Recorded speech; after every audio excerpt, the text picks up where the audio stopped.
Good evening, Dr. Robinson and Professor Robinson. Good evening, Minister Brown. Mr. Brown. We are fortunate to be here in the home of Dr. Edward Robinson, Edward Robinson. in Philadelphia, Pennsylvania. Dr. Robinson, maybe you'll tell us a little bit about yourself, introduce us to you and your brother, and tell us a little bit about the work you've been doing and a little bit about your background. Well, we're a group of miseducated black folk, as 99% of so-called educated black folk are miseducated, because if you don't learn anything about the beauty, grandeur, and sophistication of your ancestors, then you're miseducated. I don't care how many degrees you have. We have several degrees. I'm a lawyer. I have a law degree, and I have all kinds of degrees, just proving that until you learn about Akhenaten, until you learn about Khufu, until you learn about Sunni Ali Bir, until you learn about the great masters of mathematics and astronomy of thousands of years ago who were black people, then you're miseducated. White people, fortunately for their children, they are taught about Galileo and Plato and Aristotle and the greatness of their European background. But we're not. So I was very happy to be introduced to my ancestors after I had accomplished 4 degrees. And that's when I started becoming educated. I practiced law in my company, which was a multi-million-dollar life insurance company. And my brother and I had, with a group of black people, had built a little company up to a multi-million-dollar level. And that was because our ancestors guided us, and we relied on our ancestors to guide us to success. We formed an organization called the Pan-African Federation Organization. My brother did. He's primary person who built this, Professor Robinson, Professor Calvin Robinson, who not only helped build with a group of us a multi-million-dollar life insurance company, but he also formed this organization called the Pan-African Federation Organization, the purpose of which is to spread the good news about the greatness and the beauty and grandeur and sophistication of our African ancestors. That's the purpose of the organization. Now, we spread that information by teaching classes, and my brother, Professor Calvin Robinson, has organized many classes throughout Philadelphia, New Jersey, Delaware, New York, to teach this great story. He also wrote a book called The Journey of the Songhai People, which is considered by black historians as the foundational book for African and African-American history. It's called by Molefi Asante as being the basic book that all black people should own in order to get the real story of who we are. See, there are 2 kinds of history. One is cultural history, and that is the history of what happened thousands of years ago and what happened last year. That's cultural history. Then there's a physical history, and this physical history goes into why we have different colors, why we have different hair, why we have different features. And this is physical history. And this is what we've been guided by our ancestors to tell the children of the Sun people, and we are the Sun people, these are the African people, that they have been looked down upon, knowing that our color and our hair are symbols of advanced. Dr. Robinson, Yes, sir. that's magnificent. And you say, unless we know our history, we cannot really know who we are? Not only that, we can never reach the potential that God has put into us.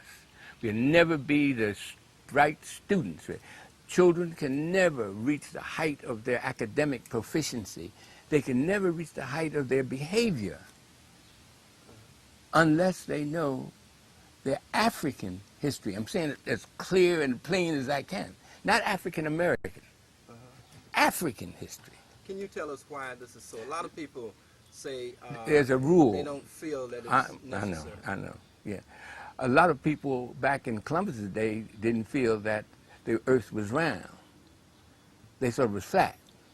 And somebody come around saying the earth is round, they say, I don't think it's important to know. Or you're crazy. Or you're crazy. The reason is of a law, and the law is called a territorial imperative.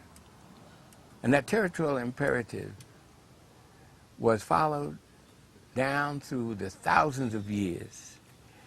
And it comes down to a maxim called, honor thy ancestors of the land which the Lord thy God giveth thee. And the land giveth to black people is Africa, not America. In the Bible, there are 8 references, scriptural references, to that you have to honor the ancestors of the land which the Lord thy God giveth thee. We know that. You know that. In fact, when you say the 10 Commandments, when you get to the 5th commandment, which is the only commandment with a promise. And that commandment says, honor thy father and thy mother, which means thy ancestors, so that thy days will be long. It gives you a promise. Correct. And also implies that if you don't honor your ancestors, your days will be short. Now, who has the shortest days in America? Black folk. Because we do not honor our African ancestors. Yes. Oh, they can give you all the Marion Andersons and Booker T. Washington. They're great people. But they're the icing on the cake. The cake is Africa. You don't ever think about eating just the icing. Eat both. And they have denied us the cake. Now, why? Well, the reason why, and how they did it was very, very clever. Very clever. In 1712, a man came to America. His name was Willie Lynch. Yes. And Willie Lynch told the plantation owners of the South, if you want to control these black folks, you got to stop allowing them to practice their history and teaching their history to their children. Well, they didn't pay him much mind. And our fathers and mothers revolted and fought back, burned his houses and ran away and did all kinds of things. And they were prisoners of war. Yes. They were never slaves, prisoners of war. They said, we call them slaves and make them feel bad. That's how you make them feel bad, by calling them slaves. The word slave comes from a word Slav, which are the Czechoslovakians, the Yugoslavians, which were the Slavic people of Eastern Europe that were captured by the Romans as status symbols. They were called Slavs, and eventually that word became slave. But that was relating to the Slavic people. We produced capital. They never produced capital. We produced the cotton. We built houses. We did all the ironworks there you see in New Orleans. We produced capital. We were prisoners of war, made to labor under guns. So there are 8 references that you have to honor your ancestors. Well, in 1795, a group of plantation owners from South Carolina and Virginia went to Germany to consult with a man whose name was Johann Friedrich Blumenbach. And Blumenbach said, I know why you all are having trouble with those black folks over there.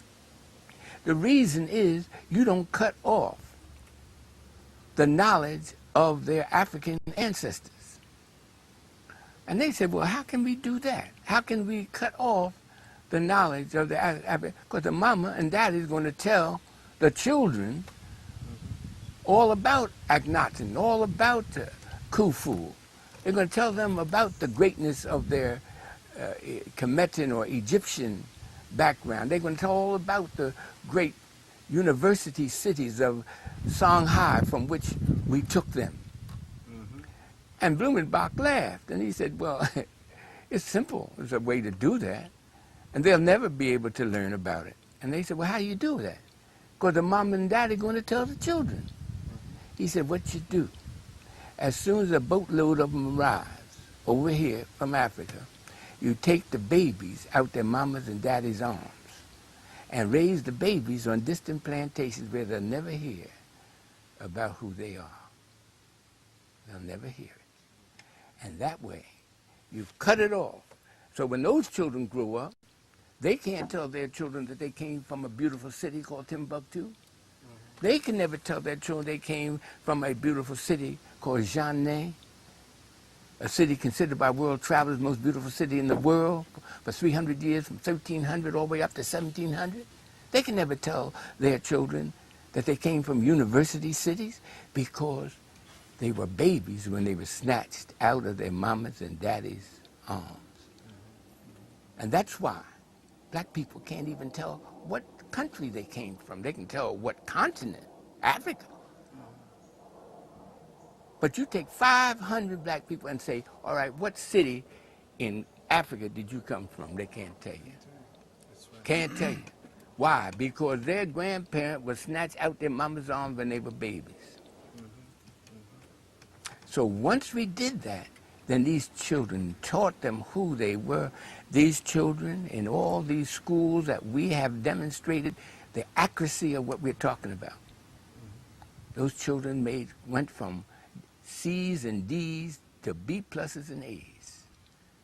You're saying just knowing? Just knowing it. History? Just knowing Yeah. it. Just So I might intercede here for a split minute, and that is that the way in which the brainwashing has been perpetrated against us, too many of us feel, though, that our history is not important. But if you go back to Akhenaten, go back and learn that he was interested in trying to teach our people their history. And we find that a man, Senator Cicero, who was a Roman senator, and he found that during this period of time, that at one time we knew our history. So he came to the conclusion that there was very little that was more important than for any people to know their history, their language, their culture, and tradition. For without such knowledge, one stands naked and before the world. And what are some more of the things that Dr. Robinson had just told us here about the greatness of our people? That mathematics, by the astronomer priestess, they were known as, they were a special breed of women. They had a particular name.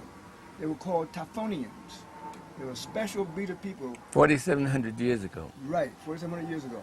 And they created the science of geometry, trigonometry, and calculus. And that's why our men at that time, our brothers at that time, were able to build the pyramid. But today, the European has usurped this information to themselves, plagiarizing in many ways, putting out motion pictures or putting out documentaries, so-called documentaries, and implying that the blacks were not the original people and that it was the Arabs. Now, just recently here in this war between Iraq and the United States, that right after the war it was supposed to have been concluded, which really that country is really known as Persia in the Bible.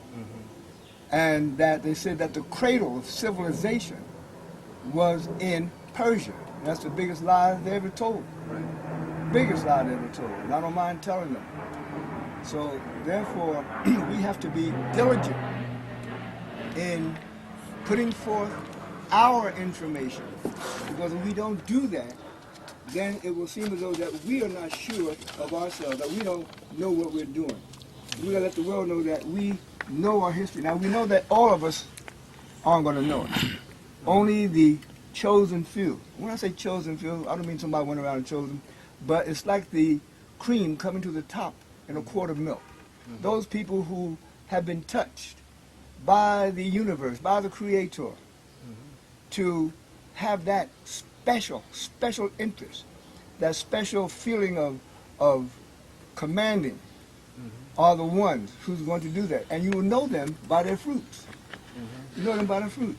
It's always those 10%, actually it's about 2.5 to 3%, who are really the nucleus of this 10%. Now the 3%, 2.5 to 3%, galvanize the 10% into doing what has to be done. And this is what happened during the period of our bondage when we were in chains here in this country.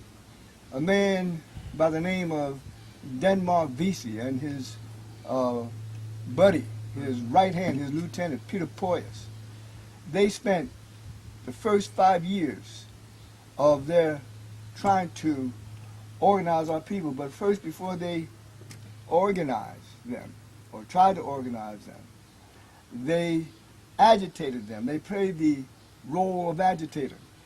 They did that in order to make them angry, to make them come to the senses. You know, like a lot of times if somebody implies that you are too bright, this, that, the other, well, you want to show these people, hey, I'm not what you say I am. But it didn't work, because that 90% of our people mind is inculcated into the philosophy of their detractors, which are our enemies. But it was over 4 million, slightly over 4 million, maybe 4 million and some, of our people in captivity at that time. And 10% of that, rounded off roughly, was about 500,000.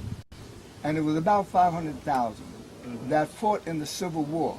Some fought as soldiers, some fought as spies and labor battalions, and different other jobs that were necessary to prosecute the war in the way it should have been for a victory, not for white people per se, but just to save the Union, because everything could have been changed if this had not happened. I believe Providence had a hand in that. One of the things that we that precipitated this discussion, I believe, was that you heard a cassette tape in which I spoke for an organization named MATA,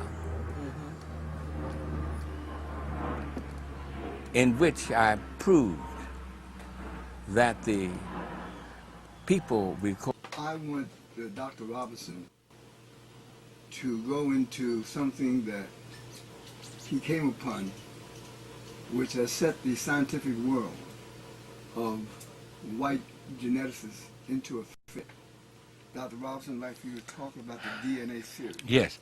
A few years ago, my brother and I read a book called The Mark of Oppression.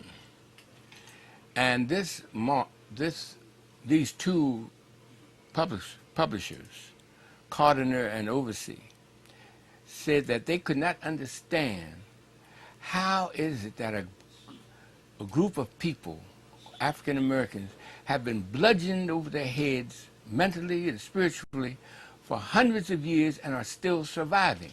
They couldn't understand it. And they said so in their book. The answer came out in 1996, why it is that not only have African Americans survived the worst mental and spiritual bludgeoning of any people in recorded history, but they are becoming champions of everything in which there is a level playing field. No matter what it is, we predominate in every field. This is why they won't teach our children African history, because they know that once our children get on the same level playing field as their white counterparts, that they will dominate just like we dominate in basketball, baseball, football, track and field, and anything else in which there is a level playing field. So that while they teach their children about the greatness of their European ancestors, they won't teach our children about the greatness of their African ancestors, because then that would be a level playing field in academia. And they know that we will predominate, just like all of these examples we've given them, that our children predominate when they know who they are from the African historical point of view. Now, here's what I found out in 1996. A group of geneticists wrote this book. When you Little said tiny group pen. of Geneticists. Can you identify where they're from and the group, how it came about? Yeah, For them okay. to do this study? All right, sure. Yes, indeed. An organization is called the American Association for the Advancement of Science. The American Association for the Advancement of Science. Now, this organization is composed of people who study about DNA and the genome. And you've been reading about the DNA and the genomes. Well, this group of scientists came upon an idea by accident at first that different groups of people had different numbers of DNA series. Explain that. Now, a DNA series means that when your DNA is located, and say they get a hair from your head and they subject it to certain tests, they say, well, this is the DNA of Minister Brown, and yours is different from everybody else in the world, all right? Then they found further that not only are their DNA series different, but the number of DNAs in there are different in different groups. Whites have a different number of DNA, and blacks have a different number of DNA series. Apes have a different number of DNA series. Then they found this amazing thing, that the greater the number of DNA series, the smarter the person, the group is, the greater the probability of genius within that group. So they tested the orangutans, these 15 geneticists from around the world. Now, these geneticists came from 9 different universities. And we have here on the cover of the pamphlet they put out the names of these geneticists. And you can see them right there, right beneath the title of this pamphlet. Now, this pamphlet, most people have no idea what it means. But breaking it down, and after you study it and have it explained to you by a geneticist, a trained geneticist, you will find that they're talking about DNA series. Now, here are the names of these 15 geneticists from around the world: University of Japan, University of China. Yale University is the headquarters of this organization called the American Association for the Advancement of Science. And you see it down there. Now, this was copyrighted in 1996. All right. What it said is this, and this is the mind-blowing part. It said that when they tested the orangutan, they found out he only had 3 DNA series. When they tested the gorilla, they found out the gorilla had 4 DNA series. He's a little smarter than the orangutan. They tested the chimpanzee, which is an ape, and found that he had 5 DNA series. Then they went all into the different races of the world. They went into Europe and tested the DNA series of the English, the French, the German, the Spanish, the Russians, and found they had 6 DNA series. Then they put all of this, what they found from around the world, on a map. And this map really is called the intelligence map of the world, because they tested 116 different human groups and found their DNA series numbers. All of them, all over the world, have 6. And they put the numbers in form of a little flag that you can see on this map. These little flags have a color. And they show, oh, this is upside down.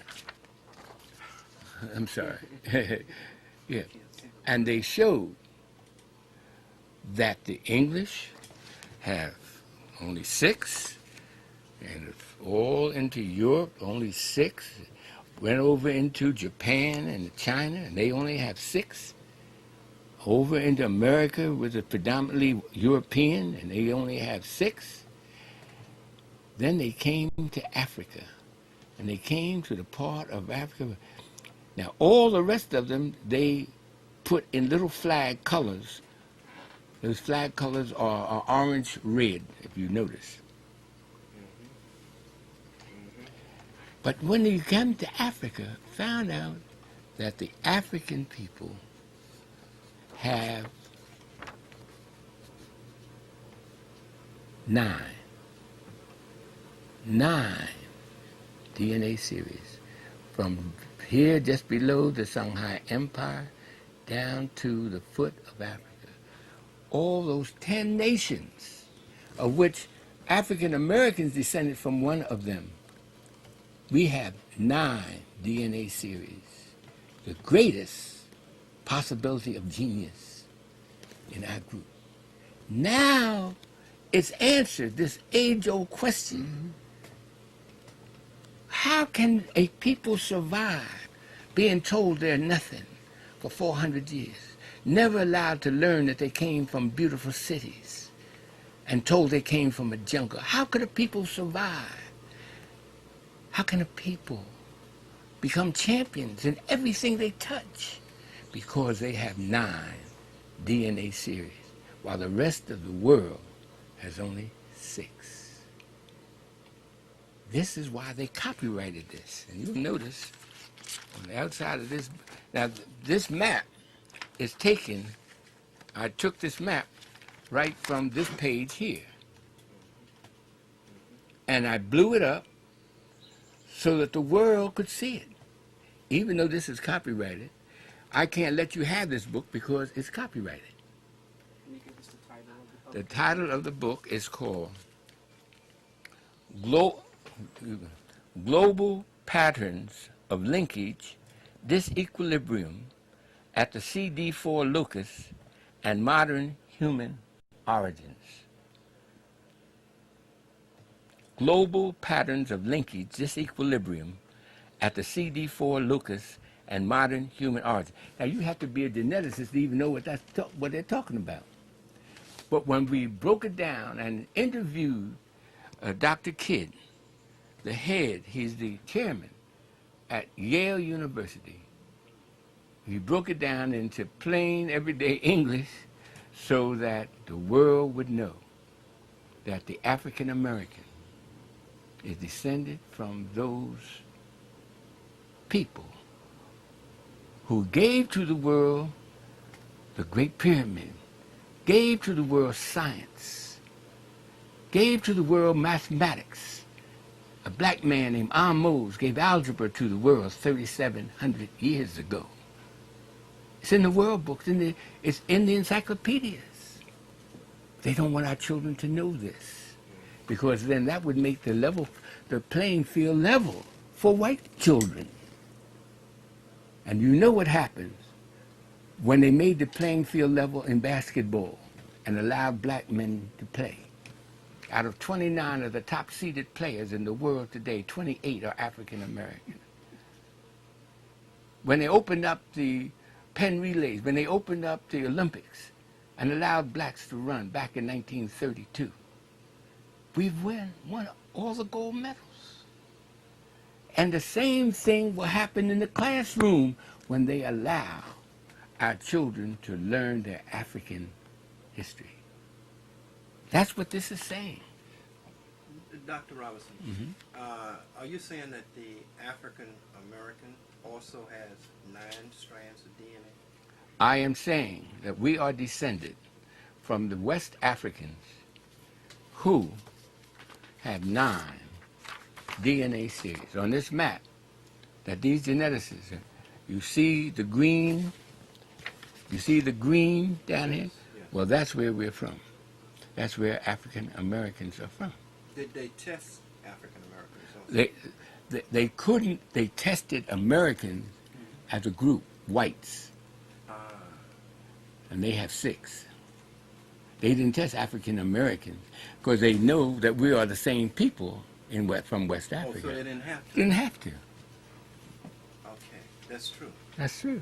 How is it that you think that this evolved, that we evolved with 9 strands 9. below the Sahara? Well, it tells you in here. This book tells why. Preemie babies, they leave in the mother's womb too early, never develop to the same height that a baby that runs a full term. Right? Yes. White folks in the China, all mankind arose in Africa. All mankind arose in this part of Africa, right here. It's called the womb of Africa. That's the womb of Africa over here. Right there. Between the Middle East and No. George. Kenya. Uganda. Yeah, that area. All mankind arose there. The great-granddaddies of white folks, great-granddaddies of Chinese, great-granddaddies of Japanese, our great-granddaddies, all of us looked the same. All looked like apes. That was called Australopithecus. I don't know how technical you want me to get. Australopithecus was the granddaddy, great-great-granddaddy of all races. Now, they left the womb 800,000 years ago. Whites left the womb and wandered up into Europe, and the Chinese wandered over into Asia. And they left the womb before they were fully developed. That's why they did not develop melanin like we did. Those of us who stayed developed full term. They never developed the melanin stimulating hormone. This is why we're the only race on the planet that does not have head lice in our hair. Head lice. Head lice. They're little bugs. Yes. Yeah. Cooties, right. Cooties. We're the only race on the planet because we developed full term. We lost our straight hair, that animal hair, over 150,000 years ago. You see, all other races have head lice because they never developed fully. Melanin is this magical chemical that is developed on the 5th layer of the epidermis of your skin. Now, we've been brainwashed to believe that the less melanin you have, the prettier you are, because that's the brainwash. Yes. That's like saying a naked person is prettier than a person with beautiful clothes on. If you get what I'm trying to say, the scenario, yeah. Melanin heals. When you cut yourself, the melanin rushes to the surface of your skin and forms a scab. What color is that scab? I don't care what color. Brown, dark brown. That's the melanin coming up to heal you. This is why we do not get skin cancer, because of the melanin prevents it. The only place where we can get skin cancer, we learned it in the inquiry today, is on the palm of the hand and the fingers. And I can't believe we'd be putting our hand up to the sun to get skin cancer.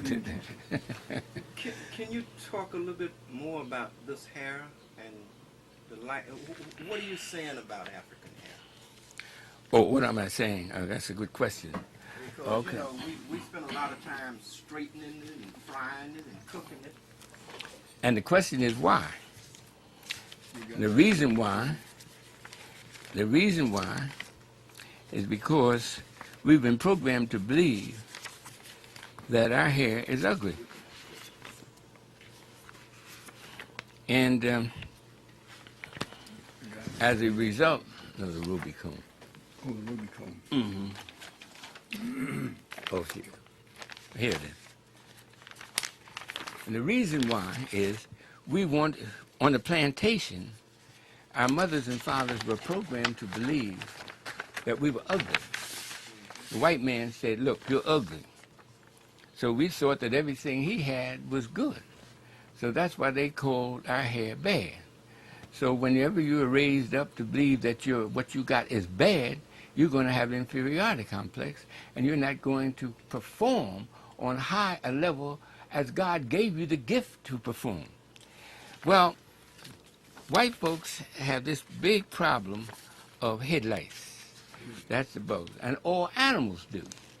The ape has to groom himself all day long, picking the bugs out of their hair. Why? Because he has straight hair. Straight hair is animal hair. And therefore, our women spend $15 billion a year to have hair that has head lice. But fortunately, it goes down to the roots. Your straight hair has to come from the root, because the straight hair comes through a round follicle, not an elliptical follicle like human hair, like our hair does. So we've been programmed to believe that. Now, what I have here, right here, is a picture of a ruby comb. Now, what is a ruby comb? Well, a few years ago, they found that the pesticides that they were using on straight hair to kill the head lice was losing its effectiveness. If you go into a drugstore, I don't know if you all have Rite Aid in New York. Well, you go into Rite Aid and you say, where's the counter for the head lice? They'll point you over to a counter where they have all kinds of pesticide listed. And they have 19 types of chemicals. But these chemicals are losing their effectiveness. They're losing their power. So the scientists went to the laboratory and came up with an electronic comb called a ruby comb. And here's a picture of it right here. Now, the ruby comb kills the head lice electronically, and you hear it, it goes zap, zap, zap. You can hear it when it kills a louse.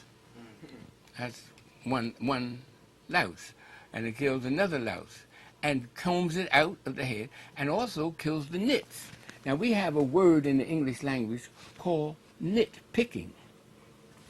That means picking the nits out of here. Now, what are nits? Nits are little white capsules that can hold the eggs of the lice. Right. So nit picking is taking charge of little tiny things. And that's a little tiny thing that they get out their heads. Nit picking. So when I made that cassette tape, said we are the supreme remnant of the most advanced people on the planet, I was saying that knowing that we came with 9 DNA series. So we start off better. Can I ask you one question? Oh, you asked me a gang of questions. When did the 9 strands evolve? Well, all right, let's go back. All right. Let's go back. That's a good question. Yeah.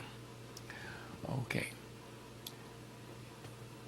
2 million years ago, Australopithecus, that's all was on Earth, the great-great-granddaddy of all human beings.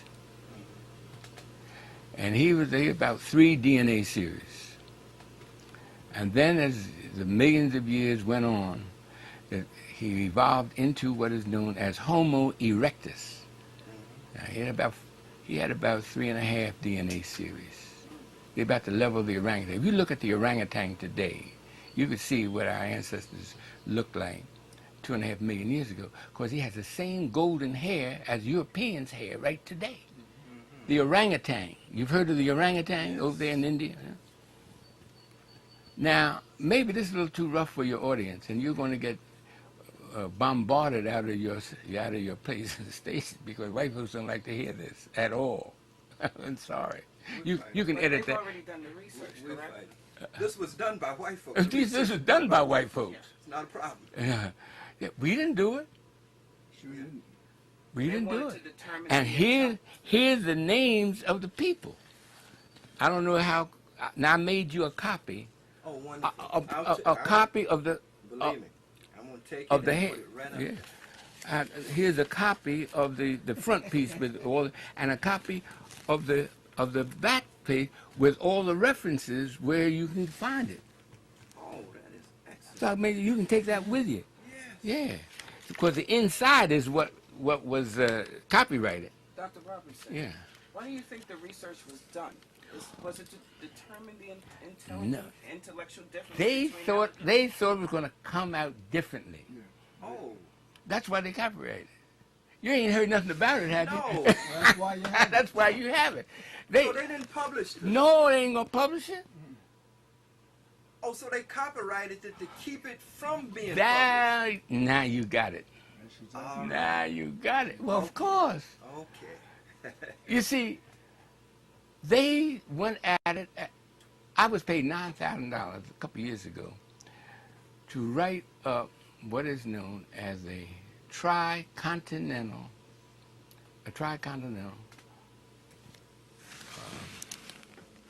racial evolution. In other words, what was happening only on cultural stuff?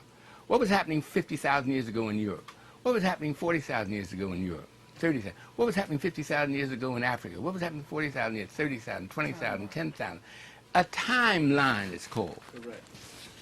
Now, this national corporation thought, when they gave me the assignment, they thought that it would prove that the Europeans were so far ahead of Africans that would be no argument. They didn't know that when I got and handed them the findings with 37 books, 28 written by whites, just the opposite. That 44,000 years ago, we had civilizations. 44,000. 44,000. And beyond. Iron and steel manufacturing, cities and universities, 44,000 years ago. Well, the Europeans' first book was written 2,800 years ago, 42,000 years later. And that book was by a man named Homer. And he didn't write it. It's a poem. It's a poem. He couldn't have written it because Greeks had no alphabet. 28,000. No, 2,800. Yeah, They had no alphabet. well, They had no alphabet until they did. Kemetic people No, adopted. Homer wrote the book. Now, there's no question All about right, that. hang So, on that. yeah. I can't get information from you. And but the first book written in Europe was only 2,800 years ago. We had universities 44,000 years ago. I mean, It's a moot point to argue. yeah. Give it to him. Now, okay, then. You were talking about the evolutionary process. Yeah. So You were 2.5. Oh yeah. So as the hundreds of thousands of years went by, we acquired. I mean, all mankind acquired more and more. But those who left Africa 800,000 years ago did not get past 6 DNA series. They had left the womb. The womb is Africa. That's where you develop. Just like in the mother's womb. The baby can't develop to his full potential outside the womb. That's why preemies have such a hard, those babies born prematurely, they're called preemies. Yeah, Professor Robinson. Oh, I'm sorry, Dr. Robinson. Oh, One of the things that was noted, especially in the northern United States, was that most black or African young women who are bearing children are told that they have to have cesarean sections, which are C-sections. And these children are usually taken from the womb prior to its natural Revolution. revolution, Yeah, 9 months. That's right. Do you think that there may be some correlation between that developmental process with respect to the DNA, the 9 DNA, or maybe there's some secret study being conducted? I Research? really don't know. This is one thing I've learned is that that Intellectual guess. when you make an intellectual Yes. guess, knowing how we have always been used as experimental subjects, I would guess that these black women were subjected to this C-section in order to improve how they did this for white women. That's how I believe. That's what I believe. I would believe that until somebody shows me differently. But we've always been used for experimental purposes. One more thing I want to make sure I get this in. I have here in my hand a book. It's the oldest complete book written by man in the world, in history. This is a copy of that book. This is what we teach our children. That this book, which is not the oldest book that's ever been written by Africans, but it's the oldest complete book found.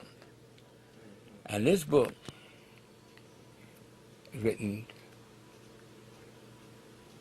2,300 BC, before Christ. That's like 4,400 years ago, 4,400 years ago. This is a copy of the book. It's written by a man whose name was Ptah-hotep. And these are called the teachings of Ptah-hotep, written 4,400 years ago. And they found a very interesting introduction by those men who got the copy as soon as it was translated from ancient Kemetan language into English. One of the names of the man, his name is Asa G. Hilliard from the State University of Georgia, and Harriet Williams. These are historians who go into this. But I just want to show you how it feels to be reading a book written by a man 110 years old, who was 110 years old 4,400 years ago. So this is what we teach our children. What's the geographical origin of this book? Egypt, ancient Egypt. We call it Kemet. That's the real name. That's the real name. Dr. Robinson, before you go, I would like for you to give us your impression or your insight as to what these 9 DNA strands mean spiritually. Because I have a feeling that it has a relationship to a spiritual dimension that we are not aware of. Yes, sir. I agree. And I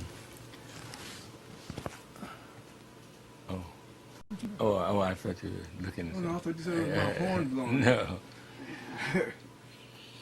After you reach a certain level of intelligence, it's more than just knowing how to figure, how to mathematically calculate the distance from here to a star. For instance, most of you have heard of the metric system, where New York is a certain number of kilometers from Philadelphia, and you see on road signs how many kilometers it is to the next town, and how many miles it is to the next town, and so on. Well, the metric system is based on a meter. A meter is a certain length called the meter is 39.37 inches. Now, where did that come from? Well, it came from the pyramid, because inside of the pyramid was a granite slab that was found by a Frenchman whose name was Abbe Morio. And on the back of this granite slab was the inscription in hieroglyphics saying that this represented 1/10,000,000th of the distance from the equator to the North Pole, calculated by our fathers and mothers 5,200 years ago, and was put on a slab and put into the pyramid, which is only 4,600 years old. So it was kept 600 years and put inside of the pyramid. From that, Abbe Morio, who found it, created the metric system, because that's a fixed distance, the distance from the North Pole to the equator, calculated by black people 5,200 years ago. So I say to my teachers and the heads of the departments in Philadelphia, heads of the school system, why don't you teach this to African children, African American children, that their fathers invented the metric system? Why? And they hang their heads. And the reason they hang their heads, because they didn't know. They didn't know where it came from. 1/10,000,000th of the distance from the North Pole to the equator. They didn't know that calculus, geometry, and trigonometry came from 3 black women. I always say black women are the smartest people in the world. They didn't know that algebra came from a black man 3,700 years ago named Amos. And it's in the World Book. They put it there. Right? But why don't you teach our children that? Because that would make them on a level playing field, and they would outdo your folk, your children, every time. Right. Every time. So you're saying the reason our children, and I want you to go back to that spiritual question, but you may incorporate that in this answer, that our children are diminished because of lack of knowledge of themselves. And without knowledge of yourself, there's something in you that you can't activate. It's worse than that. It's worse than that. It's exactly right what you're saying.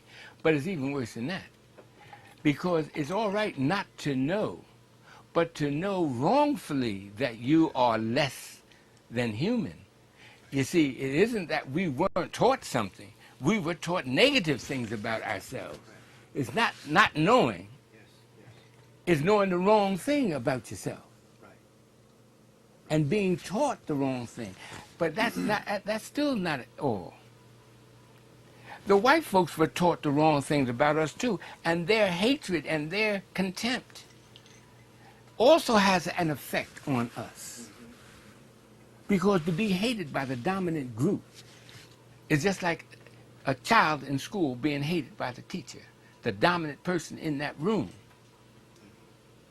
diminishes his intelligence, diminishes his ability to create, diminishes his ability to solve mathematical problems.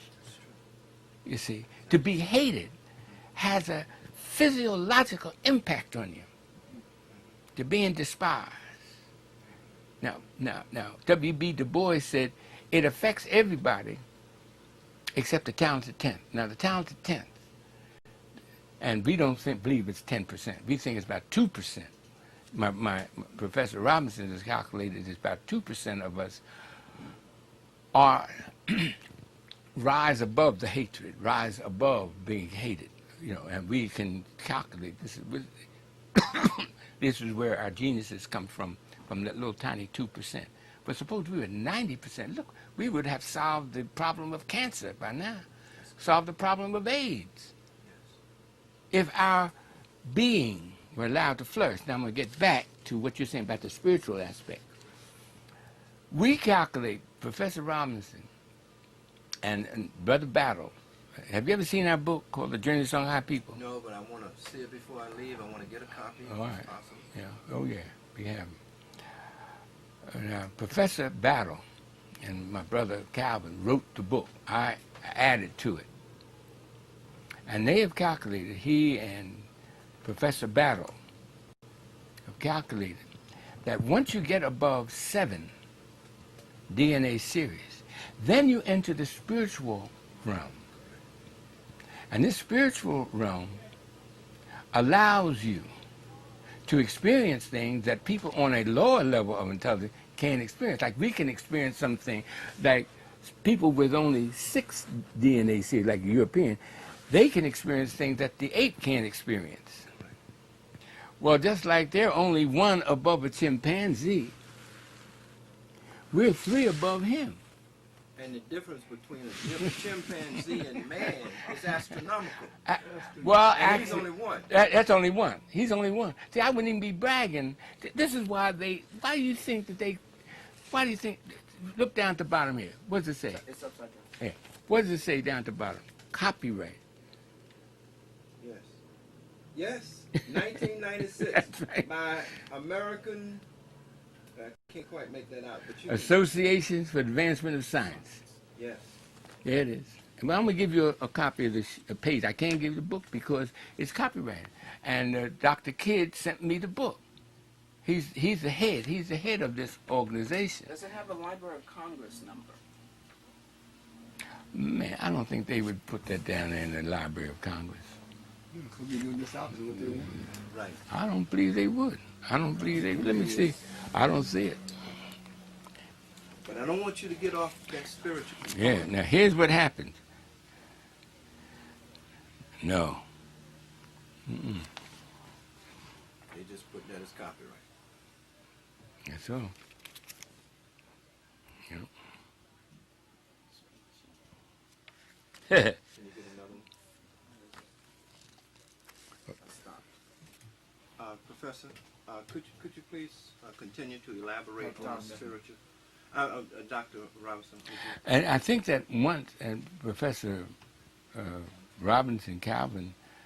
Professor Calvin Robinson and Brother Battle have examined this possibility that Ma'at, which is the spiritual foundation of our mothers and fathers, reaching back over 10,000 years.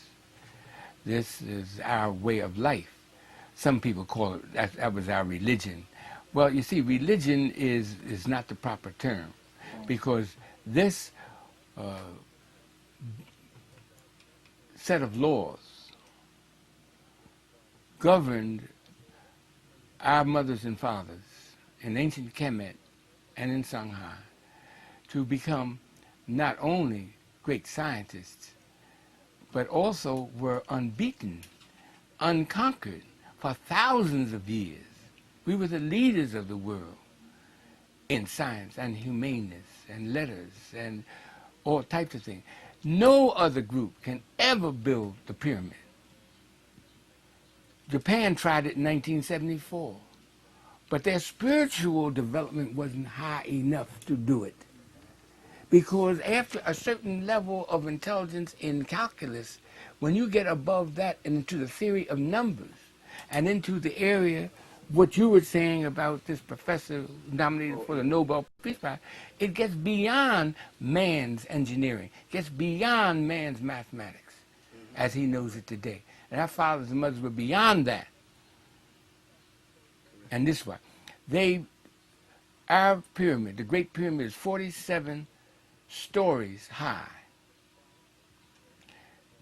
Japan got up to 19 stories and it fell down. America got up to 20 stories and it fell down. Because the weight of those 2.5-ton blocks of stone, if they're not calculated with certain precision, it'll crush everything beneath it. Each one weighs 2.5 tons. Each one. And how many are there in the Great Pyramid? I think a million. 1,200,000. Whoa. Each one weighing over 2.5 tons. It's amazing. Yes. Perhaps you can, because many people just look at the pyramids and they see a a triangle, and you think that In all our you book. got to do is cut the stones triangly and stack them on top of each other. But perhaps you can tell us what the pyramids incorporate and what scientific. It's an astronomical laboratory. It lets the light in from certain stars, making certain calculations. This is how our fathers and mothers could calculate. We had the mathematics to calculate the distance from the North Pole to the equator. 600 years before the pyramid was built. That was the math leading up to it. You see what I'm saying? Now, you don't get that spiritual knowledge, with 6 DNA series. You can't do it with 6. So when, as a father up the road, you get toward 9, then you enter the spiritual realm. And the modern humans. Let me deal with the cover page of the extract that I got from the work you did with 16 geneticists from different parts of the country. The extract said the greater the number of DNA series, the greater the probability for genius and creativity.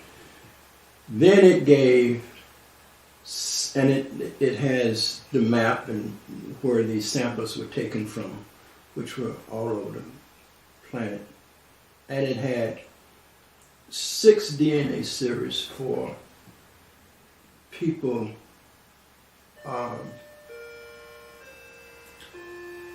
for Europeans, and it had 9 DNA series for Africans, and it showed where these samples were taken. You can go ahead on and answer that. I'm just going to let the people. I don't know who they are, but I'm going to see, and I don't want to cut all these cameras off. Okay. So you can either wait or you can answer. I can hear you. I'm focusing on you.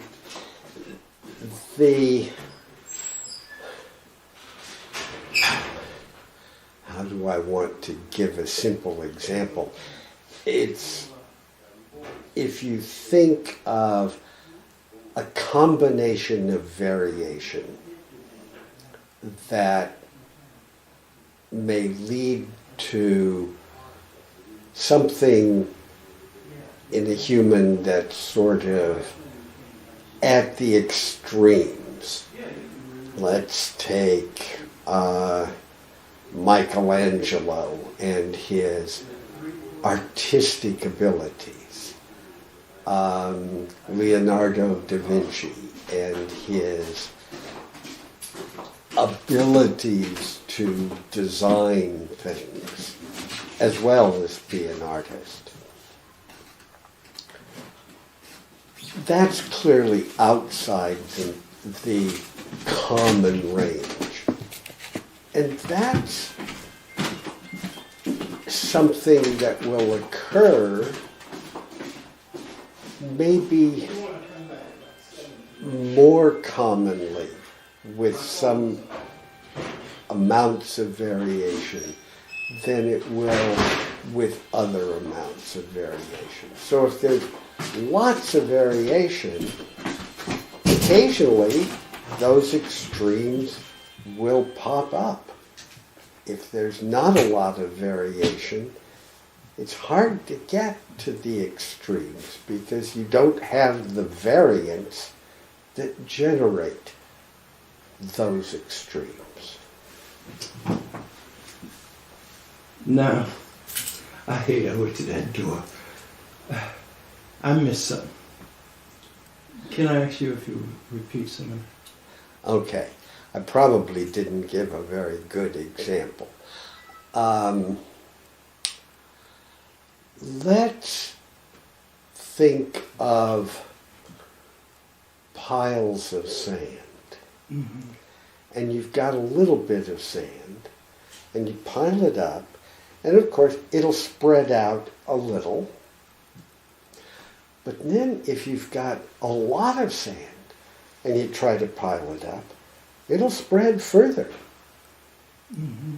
And if you think that these exceptional people who are, I hate to say abnormal, but they're sort of out of the range.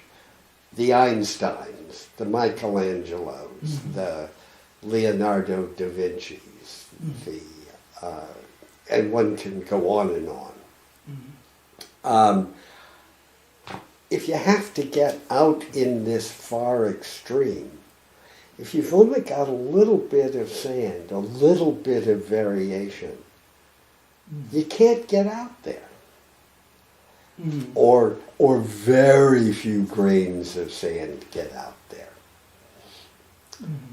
So if you've got a lot of variation that's useful and contributes to these kinds of exceptions, then the chances that some will come together are better. Okay.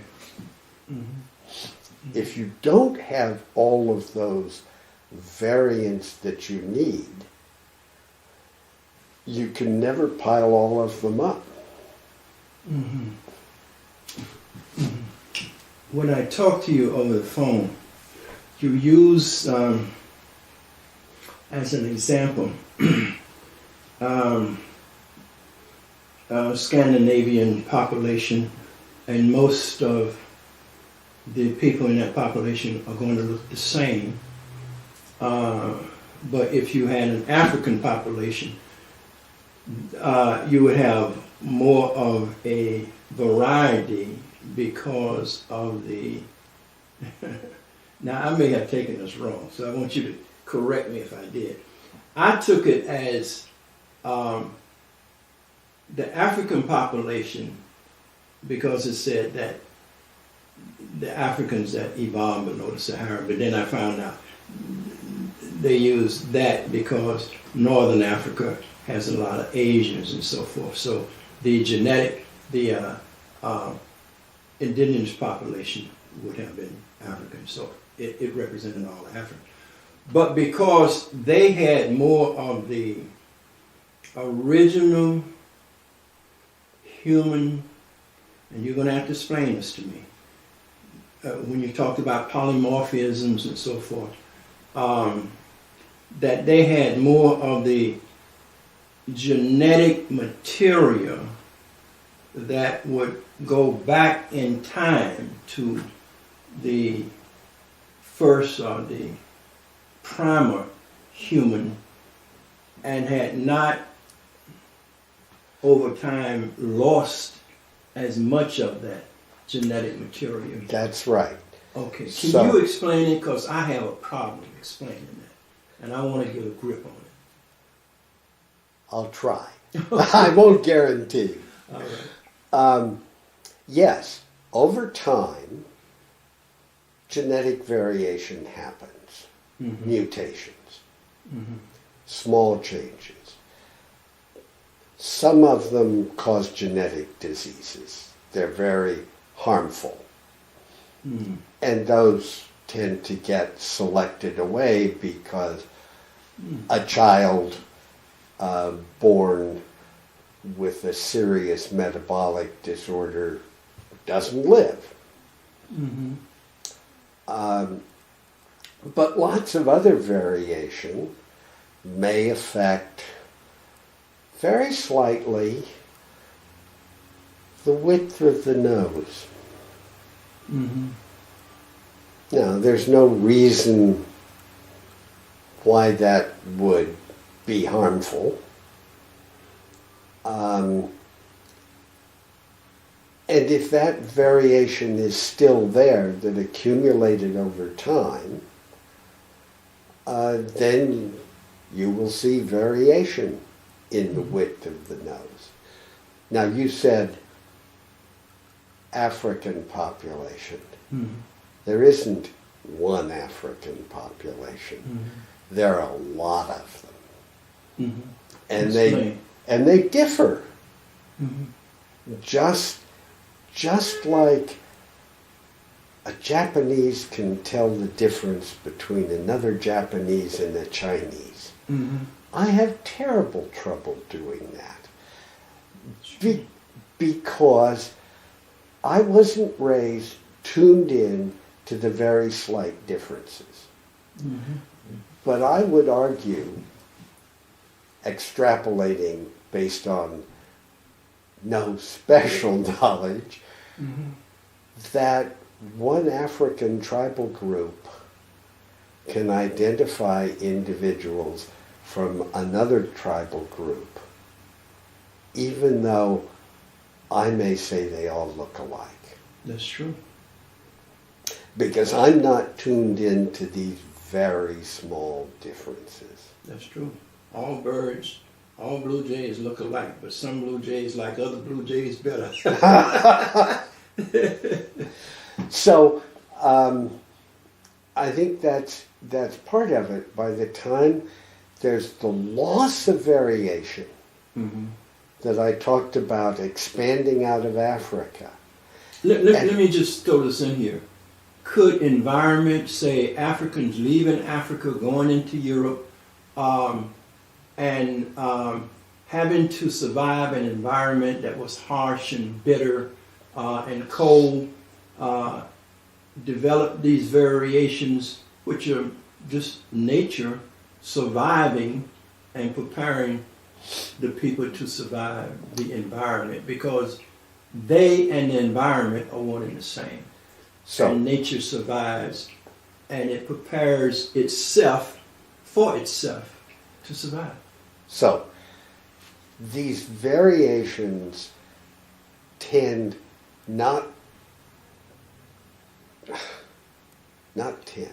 they don't generally occur in response to the environment. They need to pre-exist by chance, and then the environment can select them.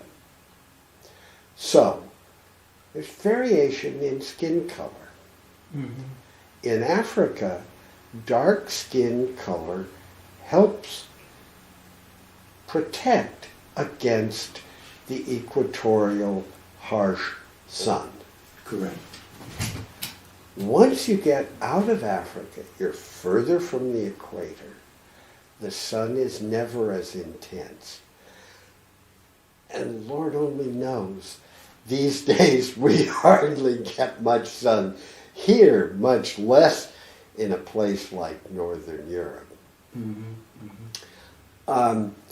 So the variation that decreases melanin in the skin allows more sunlight to hit the capillaries and generate vitamin D. And so it becomes more common. And that's necessary to survive.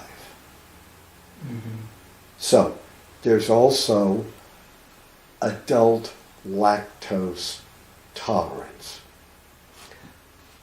that is virtually universal in Northern Europe. I clearly have those genes. In essentially all mammal species, the gene that digests lactose is turned off at weaning as part of normal growth and development, because lactose only occurs in mammalian milk.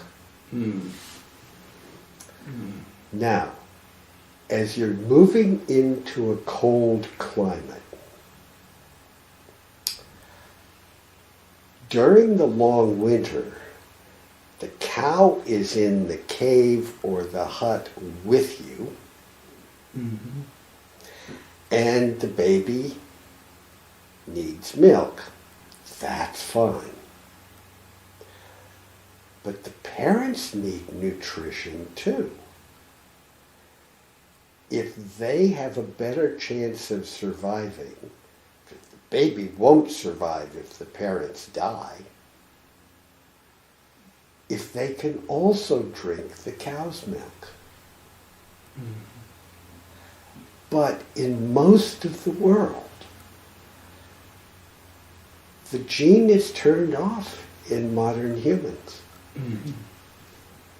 As a Northern European in a very white culture as I was growing up,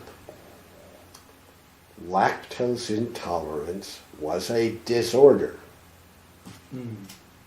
Mhm. We now recognize it as a biologically normal state. We have lactose-free milk because we have a lot of people here who would like to drink milk. Mhm. It's nice. But they can't tolerate the lactose because the lactose isn't digested by them into simple sugars, but it is digested by all the bacteria in the gut. Okay. And that's not good. Okay. Yes. So, if I drink a glass of milk, most of the lactose is digested before the remnants even get out of my stomach. But if I drink it, I may have a problem. Yes. Yes. Can you do me one favor? Can you move your chair over a little bit? Our light source, a little bit more. Our light source has changed. Can you move over? Are you comfortable? Yeah. Okay. Good, good, good. Now,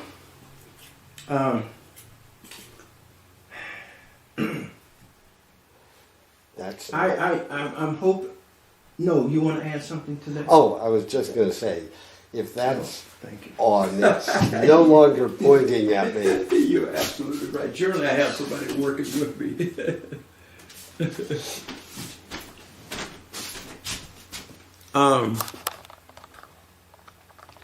What I would like for you to do is, because I'm not sure that even though DNA is a common, phrase, but I'm not sure we really understand. I mean, there's just a lot of people. I'm not sure if we really understand what we're talking about when we talk about DNA. Everything has DNA. Am I correct? Yeah.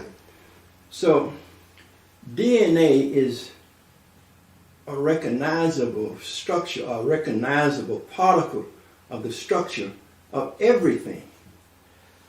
How can you explain it so everybody will understand what we're talking about when we talk about DNA? Okay. Is it like hydrogen? Hydrogen is a integral part of everything. Right. And it's part of DNA. DNA is a very, in normal state, it exists in the nucleus of any cell.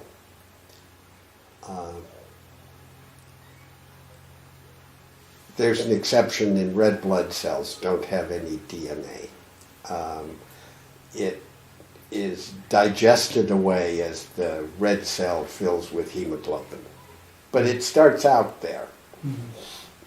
Mm-hmm. And it's very long and it's composed of repeating units. Mm.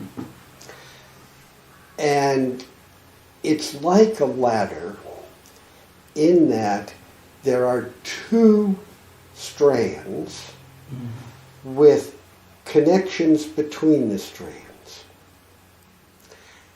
And those connections alternate the different bases, A, T, C, and G. Mm-hmm. And they pair.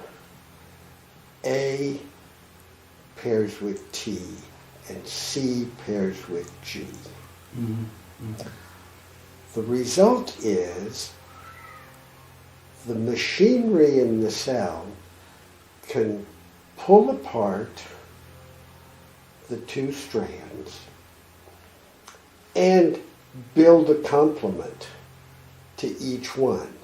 So wherever there was an A here and a T here, it builds a new strand with a T here and an A here. So it restores the pair. A new backbone is formed. So DNA replicates, and it replicates the information, because the order of those four, it's like an alphabet or digital ones and zeros. All of our computers store vast amounts of information with ones and zeros. Correct. Here it's four, A, T, G, and C. So a tremendous amount of information can be stored. And the machinery in cells knows how to read that information. There are special signals that say, this is the beginning of the information to make a protein that acts as an enzyme that will digest lactose, for example. And so it comes in and it makes a single copy, and that goes to other machinery that reads it in sets of 3 letters and adds amino acids to make a protein. And there are all sorts of regulatory material that says up here, well, in certain circumstances, we'll turn this gene on. That may come from the environment, or it could be, okay, this kid is now 5 years old and has started growing longer leg bones. And so now's the time to turn this gene off. So it no longer goes through this machinery to make the protein. So it's the blueprint, if you will. It's the instruction booklet. But not a booklet. It's been analyzed to 30 volumes of the Encyclopedia Britannica in terms of the information. Because it makes all the proteins, it regulates how they're made, where they're made, when they're made. You don't make red blood cells in your skin, you make them in your bone marrow. Right. And you don't make skin cells in your bone marrow. And the same, the bones have cells in them that deposit the bone material, and it has other cells that dissolve it. So bones are constantly being refreshed. So if something happens, you can rebuild the bone, you can sculpt it a little. You can't bend a bone, but if you're a cowboy and you're riding a horse all the time, as the bone is being constantly refreshed, it gets refreshed into bow legs. It's not as though somebody came along and bent the bone. So there's just all of this information, and one could go on with examples forever, but the ability to carry the information and the ability to replicate exactly each of the 2 strands is is a template for building the complement. And that's how it passed on from generation to generation. The fertilized egg makes all the millions of cells, but they all have DNA that is essentially identical to what was in that initial fertilized egg. Now this is very, very interesting. I'm so glad we're having this interview because I'm trying to pull things together as we go along. And we're still trying to understand the 6 strands, 9 strands, and what you're saying in relationship to DNA, what it is, polymorphisms, how does that fit in? And then I'll ask you the question. Okay, so just to go back to your sentence on strands, I don't think that's related to the DNA structure at all. That's using strand, I think, in a different context. But we'll come back to that. Explain? Oh, okay. Well, I okay, go need ahead. to talk the polymorphism. with you. But polymorphism is when a mutation occurs, and this can occur because of an error in replicating. Here's an A. Instead of putting a T, somehow it puts in something unusual. And the next time it'll match with a C in that position. Well, that happened once. But now all the DNA that's made from that will have that C in the position rather than an A. But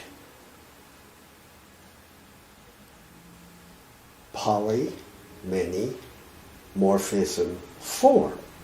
So now in the population, there are DNA strands that have an A in that position, and DNA strands, obviously in different people, that have the T and have the C in that position.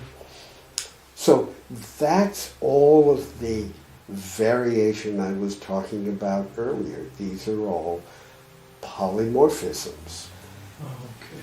So we sometimes refer to them as markers, as variants. They all arose initially as mutations. But a mutation is not necessarily harmful. It depends upon what that bit of DNA does, what it's useful for. So there are polymorphisms, variants that have subtle effects. There are those that have no effect. And I was talking about width of the nose. That has probably many different genes with different polymorphisms as the early fetus is developing. The cells need to proliferate, and there are signals regulating exactly what cell will divide when that are going to alter that. Maybe a little bit, maybe a lot. Some people have very small noses, some people have really big noses. The males in my family, my father and his 2 brothers, had very big noses. That's going all the way back to them African genes that you brought with you. Well, You had a larger pool of selection. But you said that all of the different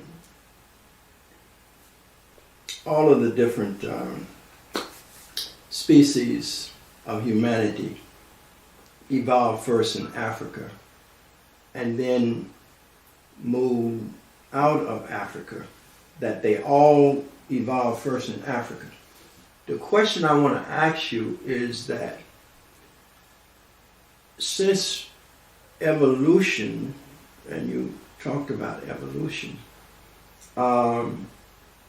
we are continuously evolving.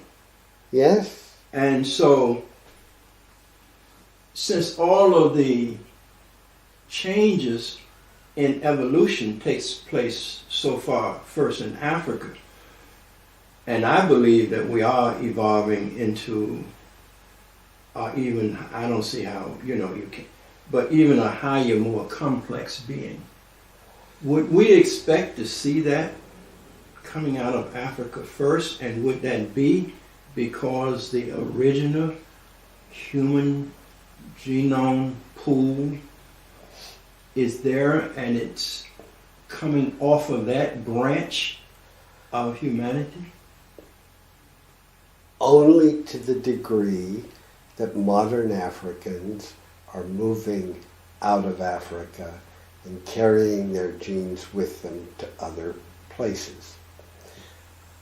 We did a lot of work on the genes, spent 11 years on studying the genes that metabolize ethanol.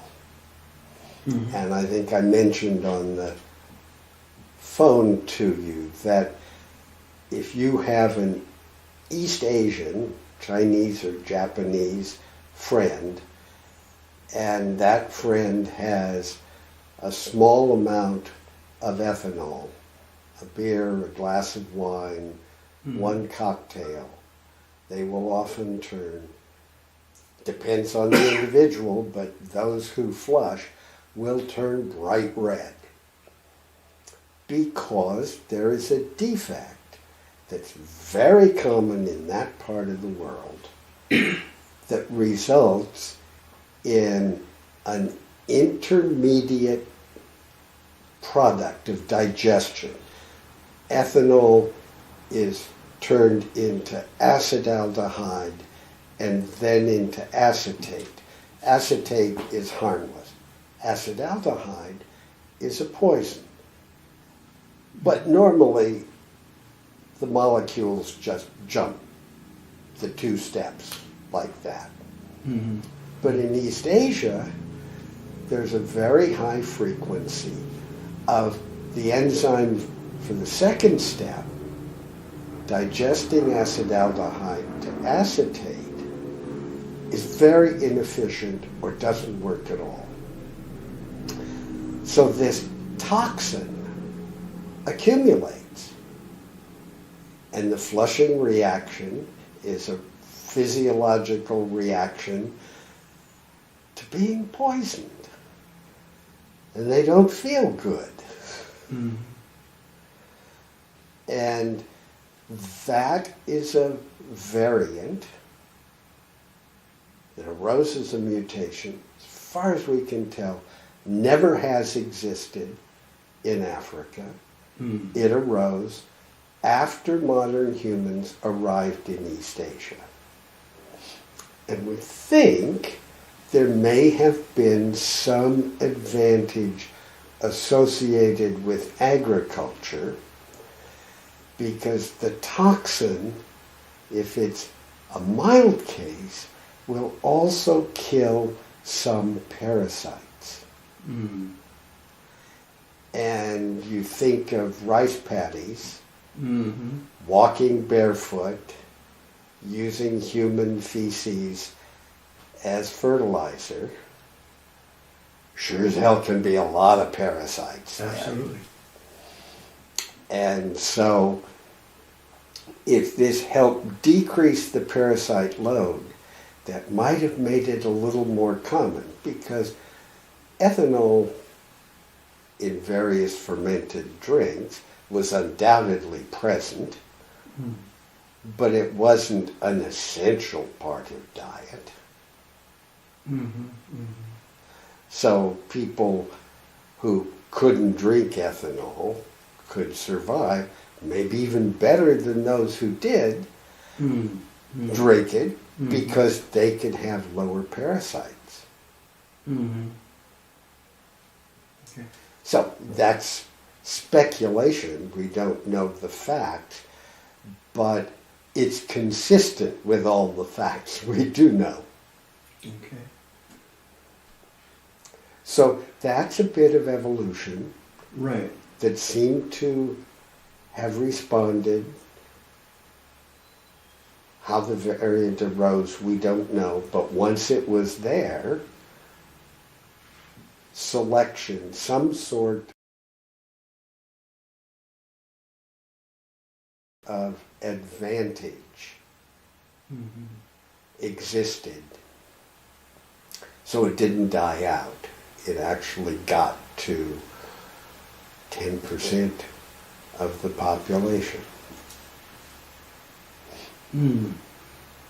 But that is similar to environmental changes that the European would have went through from Africa, making that transition And into it's a cold like climate. the ability to digest lactose Yes.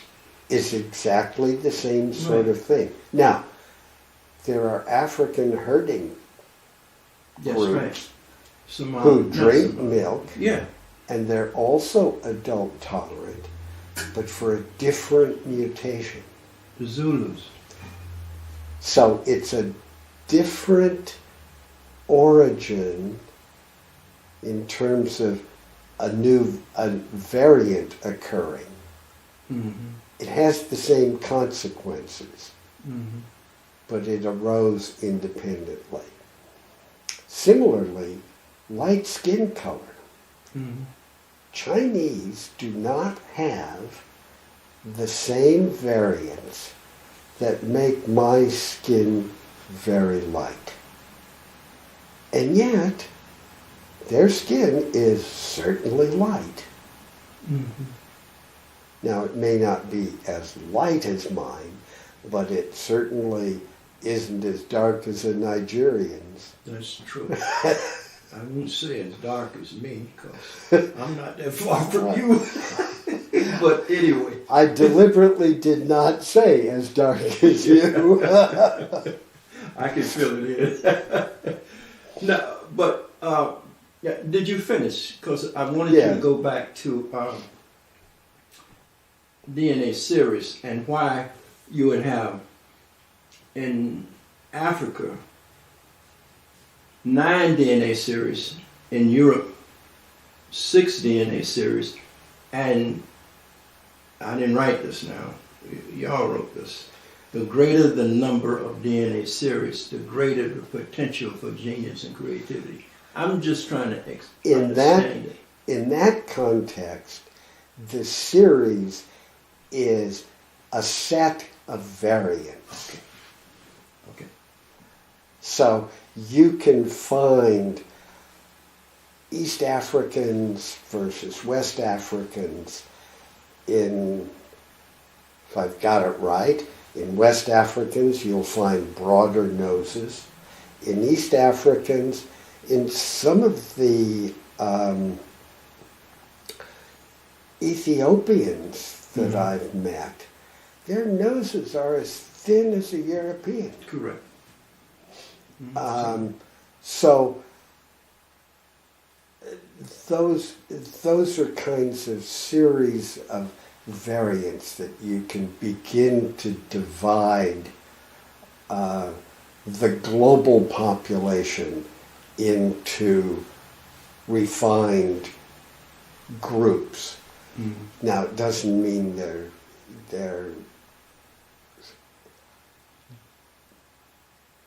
not different species, but just as you can say that in general, there may always be an exception, but you're never going to confuse someone from China with someone from Nigeria.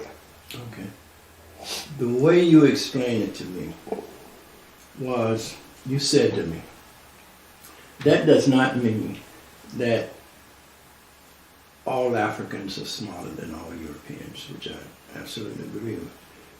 And you said, but if you have 1,000 Africans and 1,000 Europeans, you will get more geniuses from the pool of 1,000 Africans than you would from the pool of 1,000 Europeans. And that was what I wanted to follow up on. And I thought I needed to know what a DNA series was in order to better understand what you were saying. Well, it's just all of this variation. Okay. And it's sort of like the pool of sand I was talking about earlier. Each grain of sand is a different variant. Okay. And if you, there's just less variation in Europe. Now, the chances are that you use genius. Of course, there are genetic differences in intelligence. And it, goes way back. I, as a graduate student, was, and as a postdoc, was very involved in countering the publicity in the late 1990s, late 1960s and early 1970s, with Shockley claiming that Africans were dumber than Europeans. Genetically, inherently dumber than Europeans. And it's just not true. And they're, they were comparing children from very poor families with children from families that promoted education. Now, some poor families promote education, but not all of them. And one school teacher for kindergarten once told me, in this community, a lot of the children arrive and they don't know the words for the colors. They don't know what red and blue and green mean. They don't know that by the age 5. They are not going to do well ever. Ever? Probably ever, because so much of the formation of the brain is in response to the stimulation one gets. And the formation means all the neural connections. We don't have enough genes to say that neurons 5,383,022, etc., always synapses with neuron 3 million whatever. We have genes that talk about reinforcing synapses and connections. And if a connection is never used, it tends to fall apart. That is so critical with understanding why the need for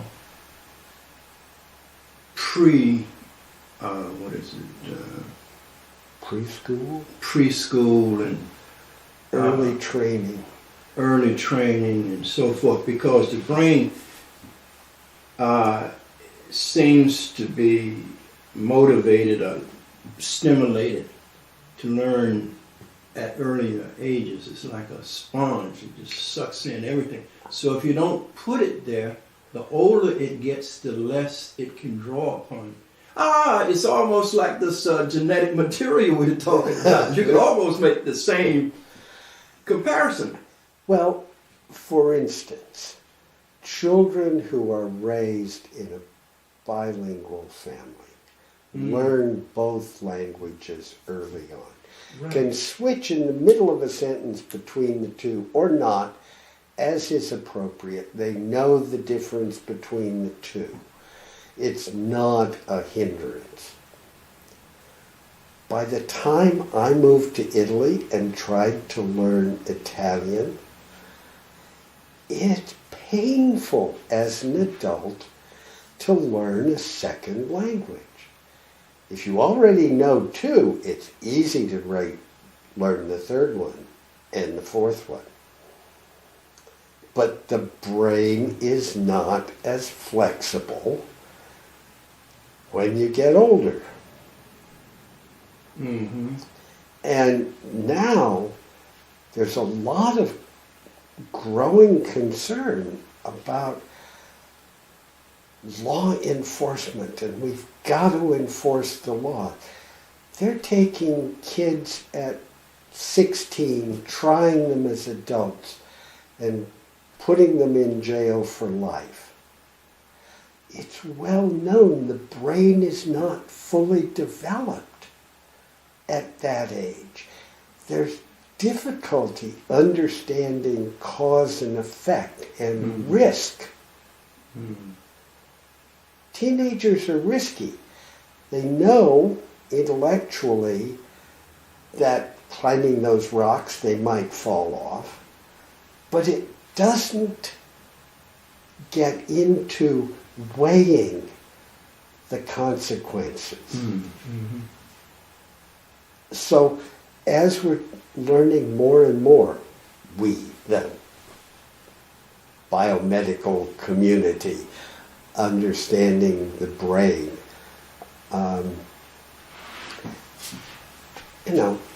it's ridiculous to sentence a 16-year-old to life in prison for killing somebody. Now, punishment? I'm not against punishment. They did it. If it's proven they did it. But in another 4 years, their brains will have matured. They understand what they did was wrong.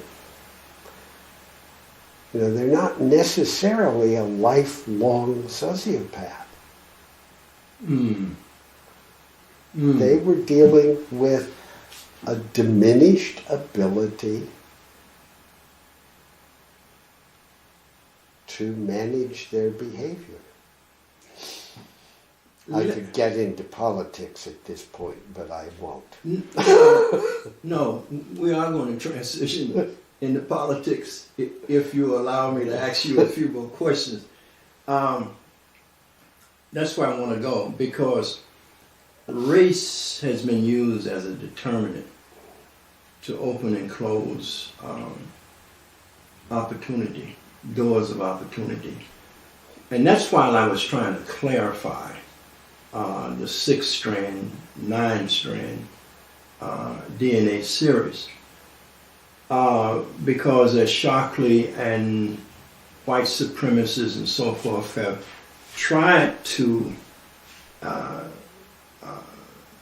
make the world believe that somehow Africans are less intelligent than Europeans or other people.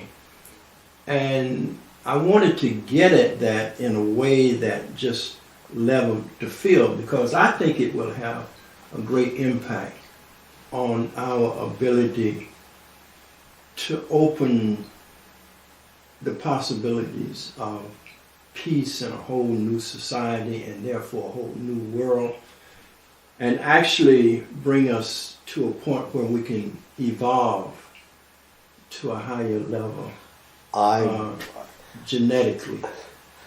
I would hope we could do that. I am absolutely appalled at our current political situation in the U.S. The idea that if you aren't a white person, you shouldn't be in this country. If you're not a Christian, you shouldn't be in this country. It scares me. But your research has unearthed, and I say your research has unearthed, I think we've always known just by the history. That's why I do that piece, World History is an African Story, because it levels the playing field. We're all Africans, and world history is the African who evolved on the continent of Africa and then migrated all over the planet. And all of human knowledge comes through that same mind. And the things that Africans accumulated or did or brought into being before they even migrated into Africa, but certainly by the time the Europeans came back, who are Africans, out of Europe and coming back onto the continent of Africa and seeing when they got there all of these great accomplishments, whether it was in science and technology, engineering, the Sphinx, the pyramids, all of these things are African creations. Don't tell me I'm running out of. Okay, I'm not. I didn't see how I could be out of film that quick. but can you talk to that again? I want to level the playing field so that.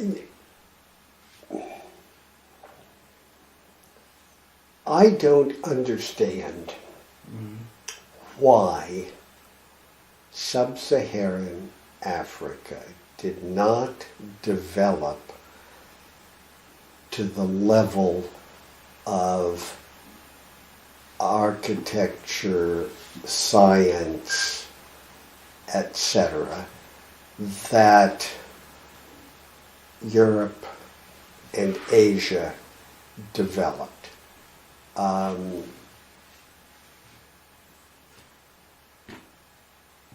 But to some extent, that is true.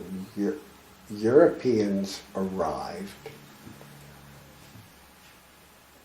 and they saw cultures that they did not think had risen to the level that theirs had. And I don't quite know why. It can't be, it's just too much evidence that it can't be inherent. But clearly, the climates were different. Now, I want to make sure we're on the same page. I'm saying that Africans created these cultures. That Africans literally brought civilization into being.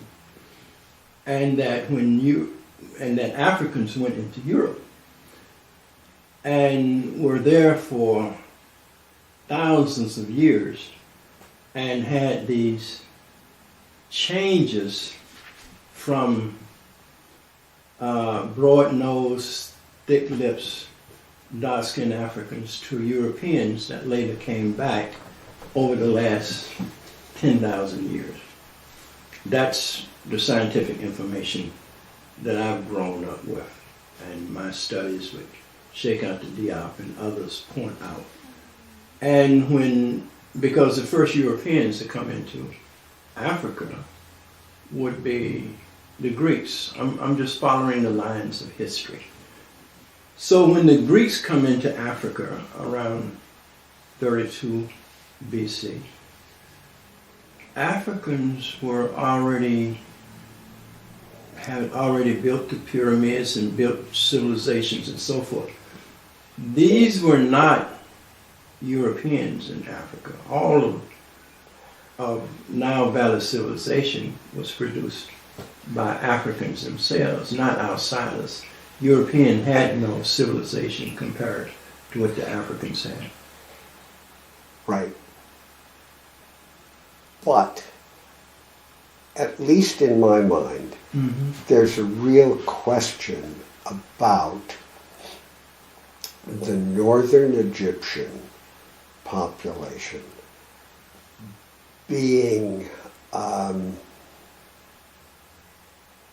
of the same origin as the sub-Saharans.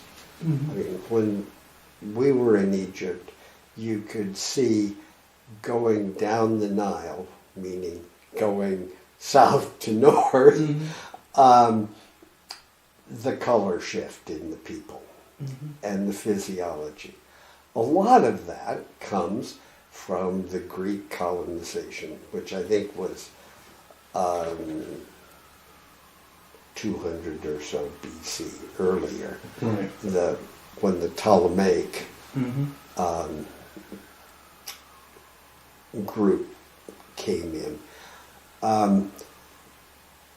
But we also see that coming out of Africa, there was a spread across northern Africa. Now, some of it goes back to the Muslim consequences, but even before then, the Berbers and such were tribes lighter skinned, more related to Europeans than to sub-Saharan Africans. And I don't understand exactly when that transition occurred. We don't have good dating on that. So,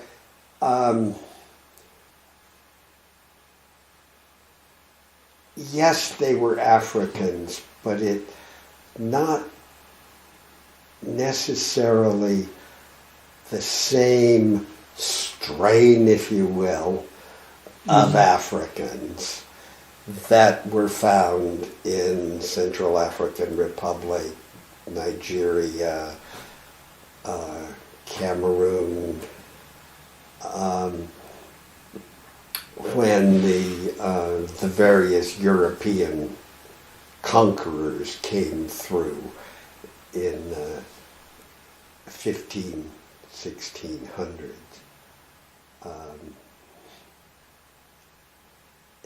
So yes, there was a very well-developed culture there long before the development of the Greek culture, but not necessarily long before the development of some of the Chinese cultures. They have, we saw a lot of bronzeware in some of the museums when we've toured parts of China that go back 3000 BC at least. So there were, it's not clear that that developed as a direct consequence or developed independently. There's just a lot of uncertainty, at least in my mind. I'm not an expert in that particular area. But once you've got people around the world very similar in intellectual abilities and gradually accumulating knowledge because of language and other things, as you accumulate more knowledge, you've got a better foundation on which to build something more. Right. Mm-hmm. And civilizations could have sprung up independently in many places. Mm-hmm. Certainly in the Americas, though much more recent, the Mayan civilization was very advanced. Mm-hmm. They had really good astronomy and timekeeping and a kind of language, certainly spoken, I'm sure, but the various codices that were written, many of which destroyed by the Catholic Church, Right. which is a great shame. I was looking for a picture, which I do not see. It's supposed to be right here, but it is not there. Good friend of mine, Ivan Van Sertima,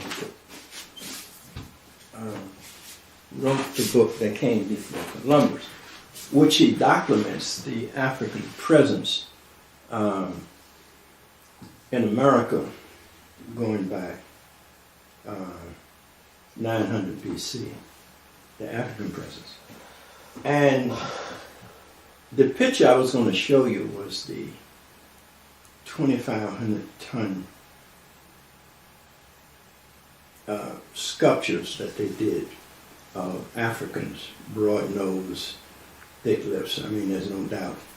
And these were Egyptian, actually.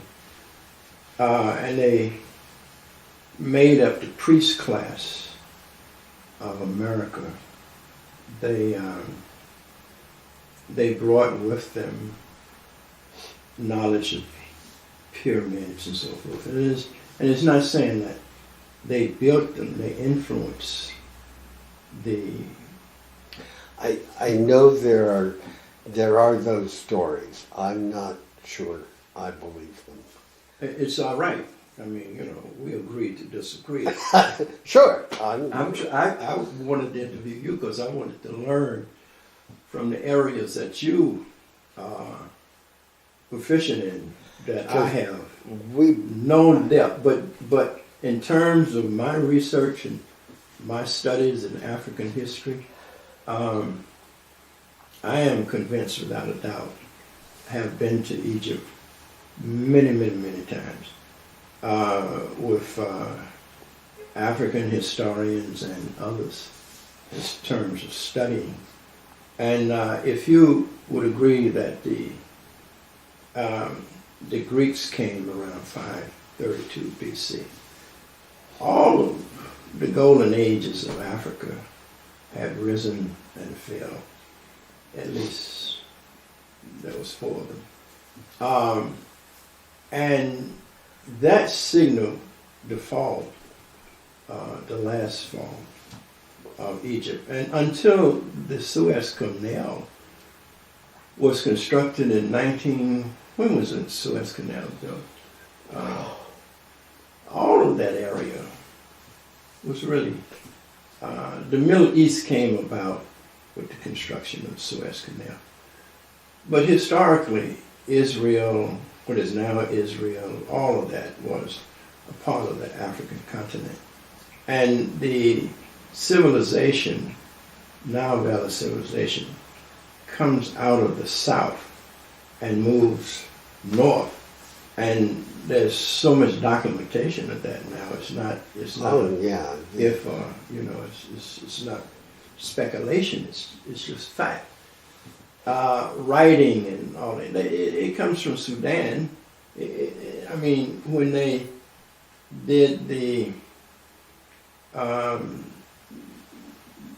Cousteau, and I went to Chicago to interview the brother who, I call them brothers just because of their search for truth. what's his name?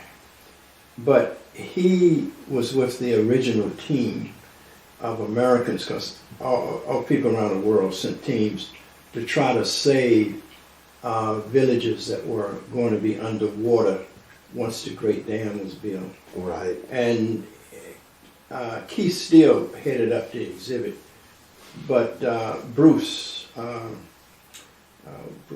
Williams, I think his last name was a part of that. And after Keith Steele died, Bruce Williams, I think, he is the one who published the findings. So I went to the Chicago Museum to interview him, and what they did was that they found a cemetery that had an incense burner and other, artifacts, and they determined that from this incense burner, because all of the elements that later became Egyptian hierarchy and the religious system, all that, was in existence in Lower Nubia, that they determined from what they excavated from the cemeteries, which had 9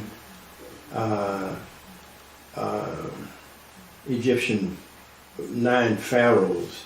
They were not Egyptian then, but they later became the same structure. So the structure was in place in Lower Nubia and traveled to, Right. And these were, so you were traveling south, and you're saying the people, as you travel south, become darker and darker. If you travel south into Nubia. But what you see in North Africa has been invaded by Arabs, and 640 Arabs completely conquered North Africa, and the spread of Asians across, Arabs across Libya, all that area, that did not occur until after the Greeks and Romans. The next phase was the Arabs. It would be good to study some of the works that have been done by people like Sheikh Anta Diop, who presented at UNESCO and took on the historians of the world.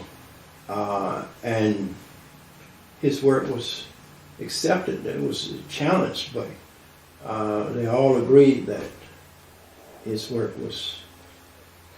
Well, one of the things I've learned from the travels that I've been lucky enough to be able to do, is how narrow the history I was taught in school actually was. I mean, we learned nothing about East Asian history, and even European history was very focused on England. Mm-hmm. Mm-hmm. But even if you follow that history will intersect. And if you look at the period that it intersects, all of this other history has already taken place, which, will lay out for you. Europeans are coming into Africa. They didn't build anything in Europe. They didn't come in and build all this in Africa and then go back to Europe and build anything.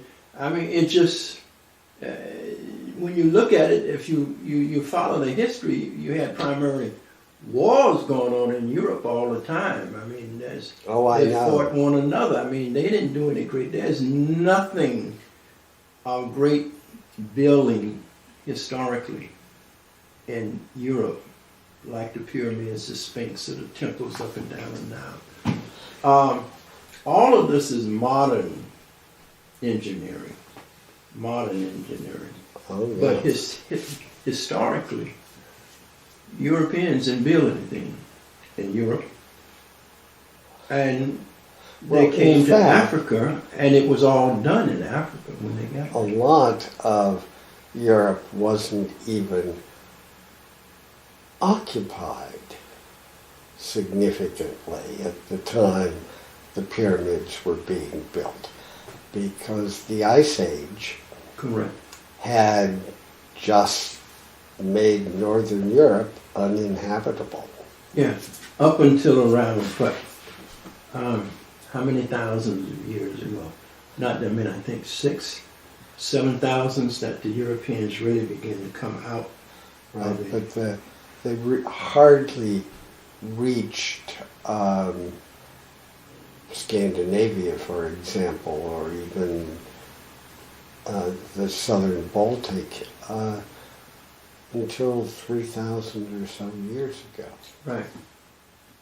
Right. All of that in Africa was done, and it wasn't done by Europeans because Europeans right. hadn't reached Africa then. That was black Africans.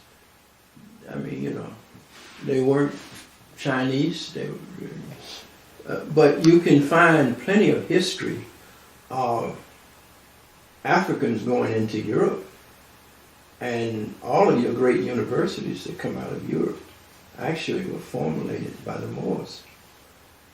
So that history all has to come out. So when you said they didn't teach that in school, I'm talking about level playing field. So we got to teach the true history, Oh yeah, which is why I really wanted to, do this interview with you, because at least on that level, we can agree, we can start even there, and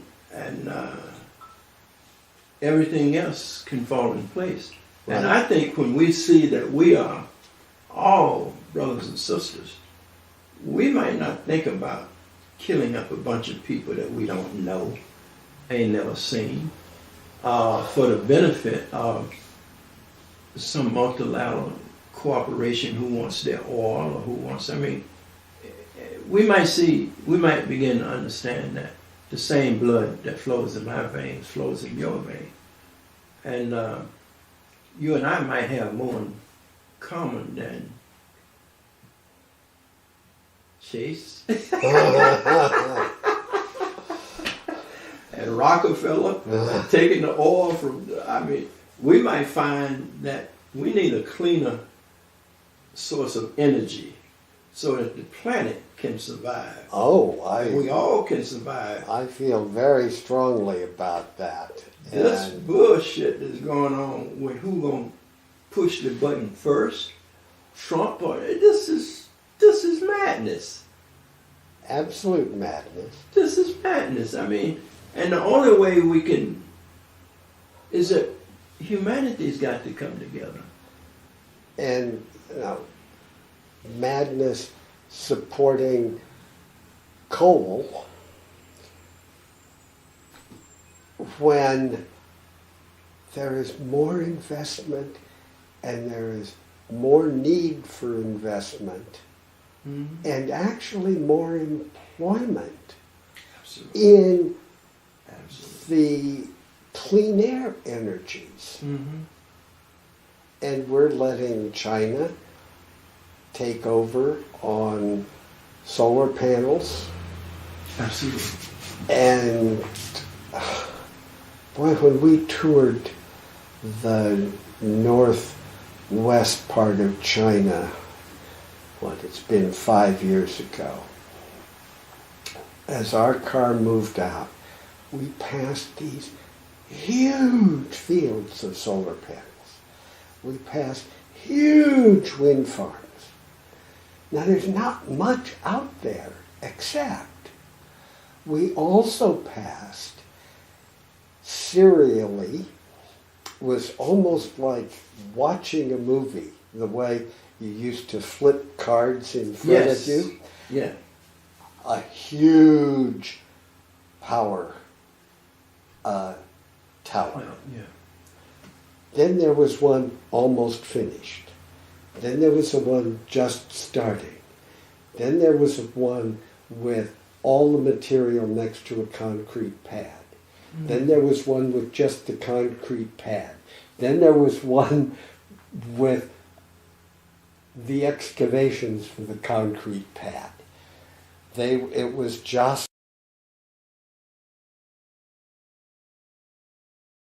like a production line. They were moving the power lines out to where these wind farms and solar farms were. Now let me tell you something. I love America because of its potential. And because I see America as mine. When I say mine, I'm talking about my people. Because we built it. We've never been paid.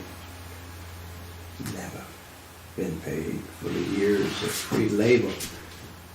And if you have years and years of free labor, like 200 or 300 years, you ain't got to pay nobody, and they do all the work for you. You ought to be the richest people on earth. And all of the labor, cotton was king. Cotton not only made America wealthy, it made Europe wealthy. Oh, yeah. We picked it sun up to sundown. See, I picked cotton. It wasn't over when I was a boy. I picked cotton. I picked 300 pounds of cotton a day. So I was paid, but I wasn't paid but $3 a 100 pounds. And that was still slave labor. We did, what do they call it? Where we go out, we do the farm, my people did. And at the end of the year, at the end of the season, we picked the cotton and it was carried to the gin and all that. And it's supposed to have been 50-50. But the people who my people worked for, after everything was counted up and they took out the books, we always owed them because they owned the store that we bought all of our food. Now, the only good thing that I would say that came out of that is that the white man who owned that land and that we worked for, when he got old and was about to leave here, he did one thing that I really appreciate. He asked my uncle, Tom, he said, Tom, you done worked this land for me for years and years and years. He said, and there's, the guy that wanted to buy the land, he said, but I don't want to sell it to him. He said, but you know what, Tom? He said, you've been good to me. You want to buy this land? And Uncle Tom, having done nothing in his life but farm for this white man, he said, well, he said, Mr. Jenkins, he said, I don't see I can afford it. Every year when we do the books, I owe you money, so I can't afford this land. And he said, yes, you can, Tom. You can afford the land. What can you give me? And Tom said, well, I can let you take it out of the what we do every year. He said, that's good enough, Tom. You done paid for this land 100 times. He said, we'll do it that way. And so we end up with 350 acres of land. In fact, I own 40 acres of that land today. Wow. So, and that's part of why I'm trying to raise a few dollars before I get too old to go down and do something with it. It's been in the family, and we owned a lot of land down south. And I had two uncles that did the sharecropping, and both of them ended up with a conscious old white man who was, at the time, he just decided that he'd sell us the land. So we ended up with two parcels, 350 acres each. And we farmed that land for ourselves for a long time. Then our people started moving off the land because we just couldn't make a living on the land, because racism cut us out of selling our products and everything. And the government wouldn't give us the money that it gave white folk to plow under course, you know, they didn't want them overproduction of the corn and stuff, so Right. they could plow their. They got paid for not farming. We got nothing, and we couldn't sell ours, and so we had to leave the land and come to the city and work in the factories. So that's what my father did and everything. So I certainly know the broad story and that such. I've never met anyone who lived it personally. He lived it. Yeah, I was born on and brought up. So I spend a lot of my time just trying to level the playing field. And when I say I love America, this can be a great place. But we're over the cliff now. We're in free fall. Oh, And unless we come together, ain't nobody going. Ultimately, they think that they're following Trump, think they're going to end up with making America great again and being like it used to be, but America would never be like it used to be. it'll take decades. And only then, And he's if we can done it eliminate, in less than a year. yeah, and only then, if we can eliminate this racism and bigotry, and Well, see all of us. I've learned, I was extremely fortunate. We grew up in a small town, but there were no blacks. It had been, I forget, there's a certain word for it, a sundown town. Oh, I out of town by sundown. Exactly. You lived in one of those towns? Yes. And I learned only after I left to college how prejudiced so much of my family was. Not my parents. And because there was never anybody to express it on. It was just not there. Until my senior year, there was a story that, about 7 blocks from where we lived, a family was selling their house to a black family. Everybody was outraged. It was extraordinary. And I realized that this was horrible. And because I'd never had any prejudice taught, I was able to come to that realization.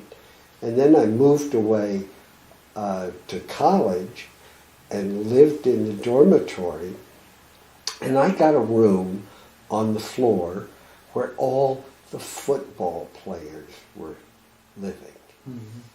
And they were almost all black and big, huge bulks of men. They were football players, you know. Got along fine. One of them was taking an introductory chemistry course, and we studied together. And he ended up never becoming a dentist, but that's what he wanted to be. His hands were about 5 times as big as mine. They could almost go around a football, not just... He couldn't be a dentist. You know, there's nobody with a big enough mouth for him to be a dentist. You know, and I've often been asked, are there genes for sports? And my response has always been, Absolutely. I don't have them for basketball Now, I'm being because I'm serious only now. 5'4". Oh, okay. Yes, all right, okay. I was about to ask you, I was about to inquire if that Some was of true. the genes needed for basketball are height. Absolutely, absolutely. So of course there are genes. Yeah. And I also don't have them for football, as I was just talking. So, but it also takes the training and the mental drive and Yes. so on. You look at the good swimmers, they've got shoulders out to here and very slim hips and so on. So when they're doing this, they don't hit themselves. I mean, No, but that's, figuratively. yeah. I don't have a body to be a good swimmer. I've got enough fat that I float well. But it's, what do you mean by genes for athletics? And of course there are people who have the biological capability of doing well in a given sport. But that doesn't mean they will do well. Right. It's just they've got the necessary prerequisites. Right. Now, Dr. Kidd, I make lemonade, and I think I probably squeeze you like a lemon. And and I don't want to overextend this first opportunity to interview you. I say first because I think we should have an ongoing, I think we should try to figure out how we can work together to make some impact on what I think both of us agree should be an effort to level the playing field. So that I'm certainly not going to object, but I have a you as very busy as full. a bee.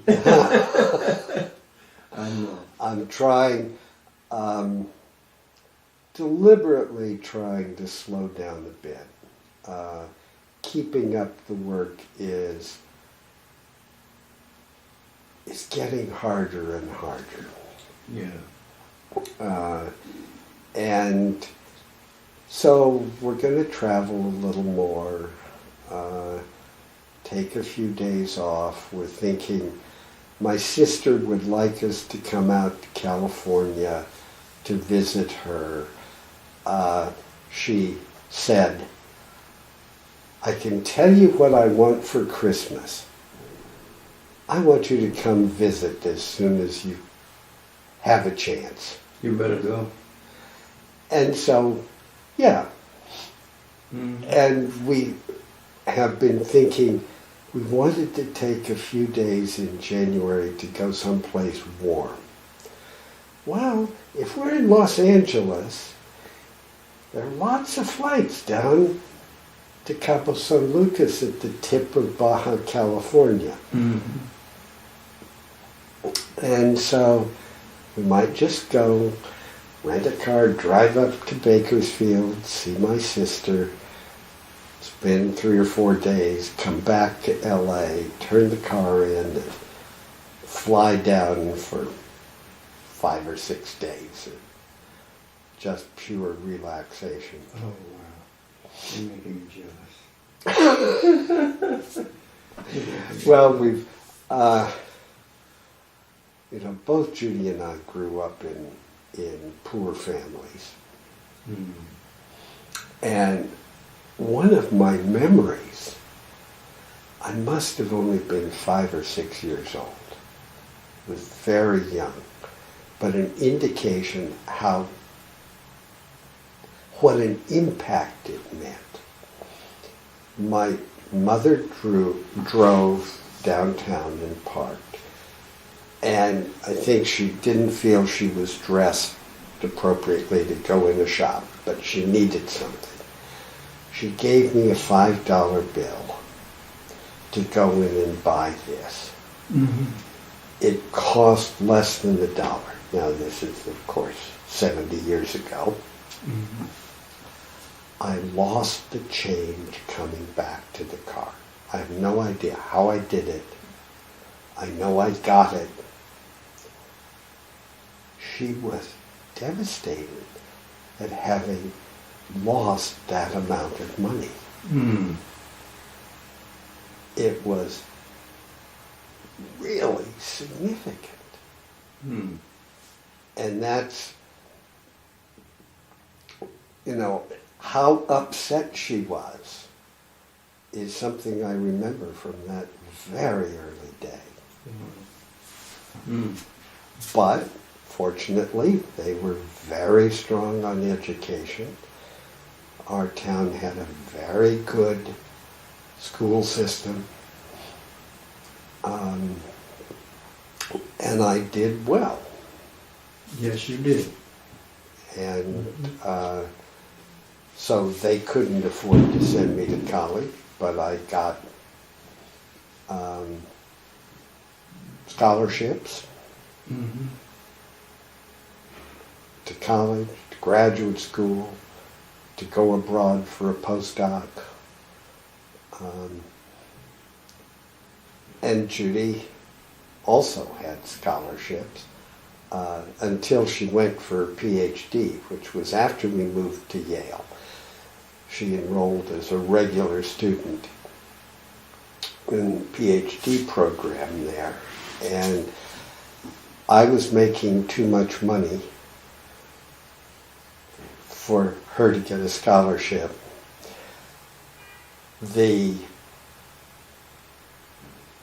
tuition benefit for me as a faculty member would only apply to my children. Mm. So I thought, well, maybe I could adopt her. But I thought, oh, there are laws that might get a little involved. But by then we were making enough money. We paid it. But we've got a frugal lifestyle, even though we're world travelers. Mm-hmm. So we've saved up enough money. We're not worried. We can go down to Baja California for 5 days. Oh, that's wonderful. I am so glad. I think you should go. I mean, I know you're going, but I'm just... Well, it's not all signed and sealed, but we're certainly moving in that direction.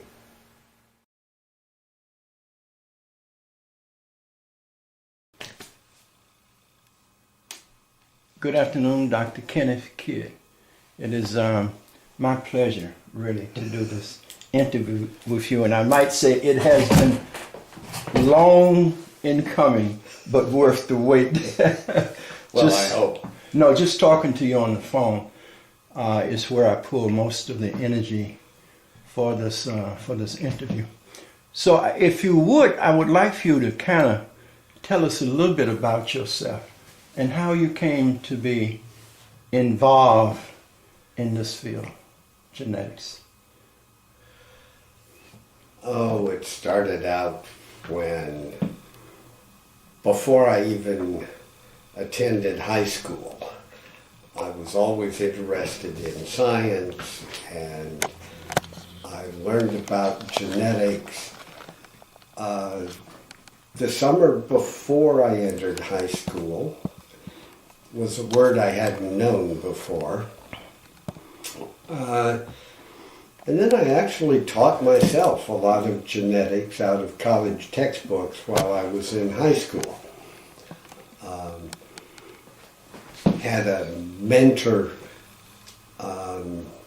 doctor that I went to down in Beverly Hills. We grew up in a small town in the central part of California My parents were very poor, but this doctor didn't charge them what he charged Ronald Reagan. It was a doctor who treated Ronald Reagan. But he took an interest in me and said if I really wanted to be a scientist, I'd never be wealthy, but if that's what I wanted, I should find out. He got me a job for the summer in a research laboratory at City of Hope. And I then kept the job for 5 years, part-time during school years and full-time during the summers. Went to graduate school, was very interested in population genetics and in human variation. So I met a close friend at the University of Wisconsin, and one of my earliest papers was with him on the genetic similarities of populations out in the Pacific, Melanesia and the island of Bougainville in particular. Started looking at humans more broadly, finally got a job, recruited to Yale, did other work on human diseases and schizophrenia, depression, because there just wasn't enough data available to really pursue the human evolution and diversity question. Mm-hmm. And then, lo and behold, DNA polymorphisms were discovered. And I changed my lab and started a whole new course of research in the early 80s. And we've been building our collection of DNA from populations all around the world. So we have a collection of approaching 3,000 individuals from 50 populations around the world. Well, 50 populations is a small fraction of the variation. Mm-hmm. There are 7,000 distinct languages spoken around the world, and each language can be defined as a group of people that's distinct in some way. Certainly their culture is. But we've just enjoyed it, understanding this diversity and trying to interpret some of it in light of what we know historically and what we know prehistorically. Mm-hmm. And in the late 1990s, as more DNA data were becoming available, there was a revival of the old hypothesis that modern humans arose in 3 places, mm-hmm. in Africa, in China, and in Europe. And from those 3 sources, then they spread around the world.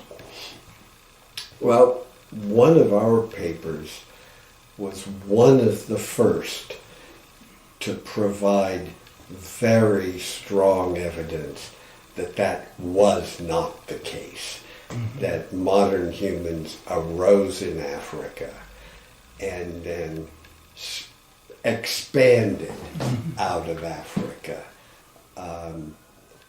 Have to be careful to use the word expanded, mm-hmm. because modern humans are still in Africa. It's not that modern humans left Africa. It's just some individuals did. And then how they spread around the world, what the timing was, probably less than 100,000 years. Differences have occurred. Variation has been lost. There's more genetic variation in Africa than, at least at many of the markers we've looked at, around the rest of the world put together. So at one gene we were looking at, there were, I think, 30 different forms of that gene in one African pygmy community. And in all of the non-African populations we looked at, there were never more than 15 altogether. So just one African community at that gene had more variation, almost normal variation, obviously, than all the rest of the world put together. Now, what is the significance of that, and how does that fit into coming to the reality, or coming to the conclusion that all humans come out of Africa? Well, the significance is part of understanding population genetics, that when you have a small number of people, you cannot have a lot of variation. If you've only got 20 people, you can only have a maximum of 40 different kinds of a given gene, because each person has 2 copies. Well, you're not going to have all of those passed on to the next generation. You're going to have only a fraction of them. So in small populations, variation is lost. I was talking about one pygmy community, but that's not something that existed separately for many generations. The pygmies migrate all around Africa, so it's really a large population within one village, a sample of that large population that can have all of the variation because they will mate with people from other villages. So it all relates to the out of Africa. That's one of the most significant aspects of recent human evolution. A lot of variation was lost because only a few people actually migrated out of Africa. Now, it may have been 10,000, 20,000, but over many generations, that's a relatively small number compared to 50,000, 100,000 left behind. But one can think of a serial expansion, that a few individuals move out into the unoccupied area, but it's only a few. They have some children, maybe they're there for 2 or 3 generations, and then some of those children move further away. Partly it may be the resources, the game available to hunt. Partly it may be just they're tired of the old folks back home. They want to get away to someplace new, do their own thing. I don't know, but certainly modern humans have that aspect, so probably something like that may have existed 80,000 years ago. You know, we haven't completely invented ourselves brand new from what our ancestors were. They may not have had elaborate electronics, but they certainly had reasonable brains. Let me ask you, the capacity to think, you said they certainly had reasonable brain.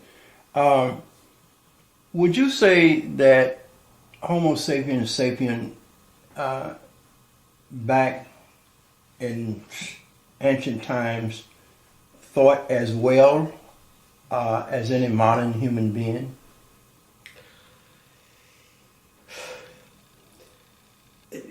There's a semantic issue there. What is thinking as well? Well, solving problems and observing the universe around and coming up with its... They certainly had the ability. Did they have the resources in training? We think about things now in complex ways. We can consider alternatives. We've had years of schooling. We can observe much variation around. Their environments were complex in a biological and physical way, but not complex in as many ways as ours. But people are finding now that the folk medical remedies, take aspirin, willow bark. People knew thousands of years ago that willow bark, chewing it, could help relieve pain. They didn't know what it was. Now the chemical is isolated and we can get purified aspirin. So there are probably a lot of things like that. They undoubtedly learned about fermentation very early. There are examples even of great apes knowing about fermentation. But that's also a way to have cleaner, safer drinking liquids. Certainly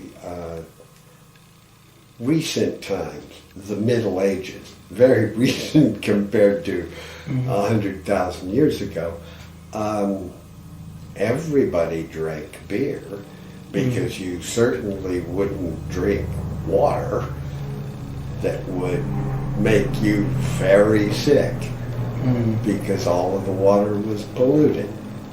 They didn't understand the elements of hygiene and so on that we understand now. Let me ask you along the same lines, in terms of learning, could it also be that in ancient times there was more of an affinity to nature and I would say a communication, for lack of a better word, where the understanding, it's just like animals are born knowing probably everything they need to know to survive within their element. If you use the word spirituality, and that's open to, it's an open-ended understanding, could you say that because of their spirituality, their closeness with nature, they had a different understanding of these Their things. closeness with nature, certainly, I'm sure, observation, understanding, hunter-gatherers know what to look for. The hunters know where animals are likely to be and how to track them. What parts of plants are edible or useful for other purposes. So they would understand that, and I think they would probably have seen themselves as part Yes, that's what of I'm getting nature. at. That's what I'm getting at. Whereas today, it's one of the fights we have going on in our society. Conservation, setting aside land, reintroducing wolves into Yosemite, that sometimes get out of the bounds and may kill a calf or a lamb in the farmers nearby, and they cry bloody murder. But it's important to have those wolves around because they keep the deer population down. The deer population is healthier. The forest isn't as overeaten. Everything around is better. Right. Because the wolves are there, and yet they don't fit with modern agriculture and modern husbandry. So it's a problem. Things go extinct. Whoever thought the millions of passenger pigeons that were hunted would someday be extinct? There were millions of them. But they hunted them to extinction. But we could say that about so many species. But I want to throw in another piece on the oneness, the understanding of your oneness with the universe, with nature, and your ability to draw from that information that would give you the ability to do, to create, to bring about complex, say, mathematics. I'm looking at the pyramids, because the pyramids now are said to be about 12,500 years old, according to the work of this German anthropologist. I got his book upstairs. But they're saying that the pyramids are much older. So my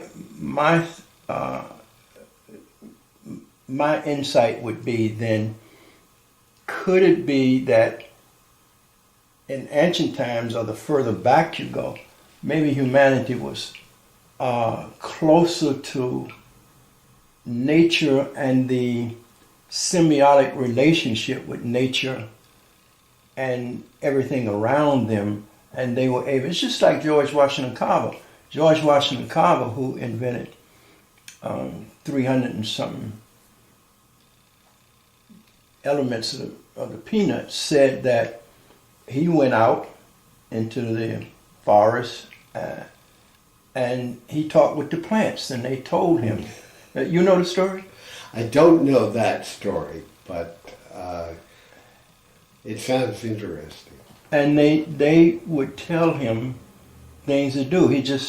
There was a relationship that he had with nature in which he could communicate with them, so he knew which plants to use for different elements and so forth. And he said that nature gave them, that he could communicate with nature. Well, I just wanted to, it's going to take me into a different area, because you said that in our conversation that you were more of an evolutionist than a religious person, and I'm just trying to tie the two in together and see if you can make that bridge, because I went from minister to oneness with nature, and I was wondering if you could comment on that.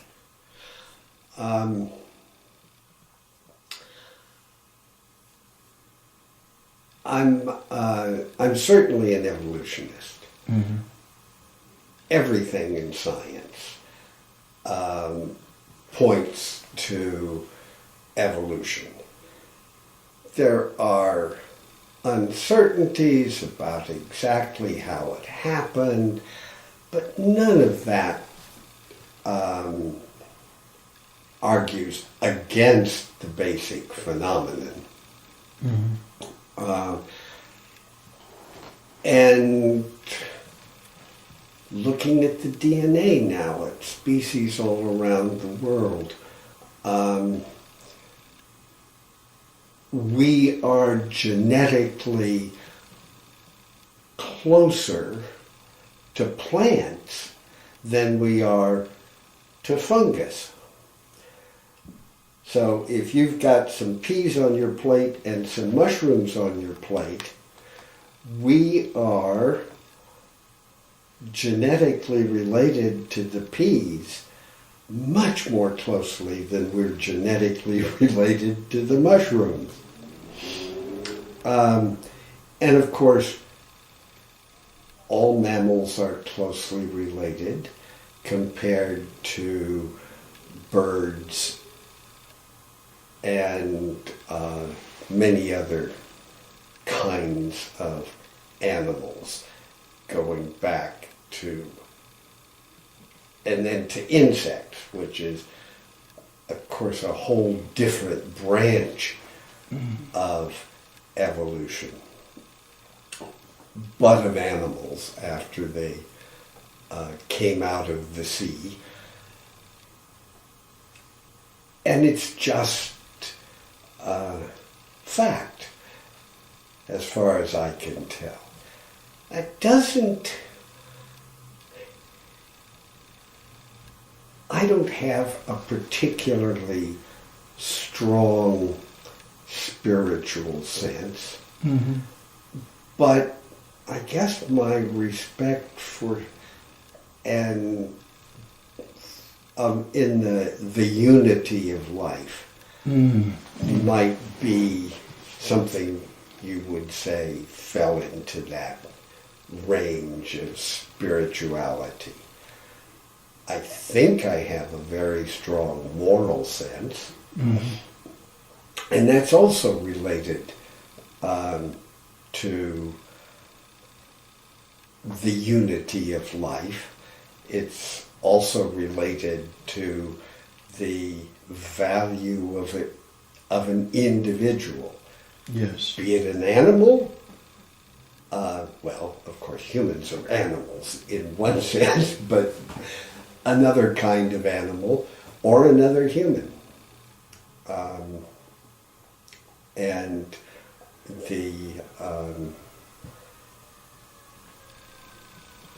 this obviously translates or transitions right into issues of racism and prejudice, etc., that are just nonsense. There is no group of people that is superior to another group of people. They're different, probably. You're not going to confuse a Japanese with a Nigerian. Doesn't mean either one is better than the other. And the differences, I think, are fascinating.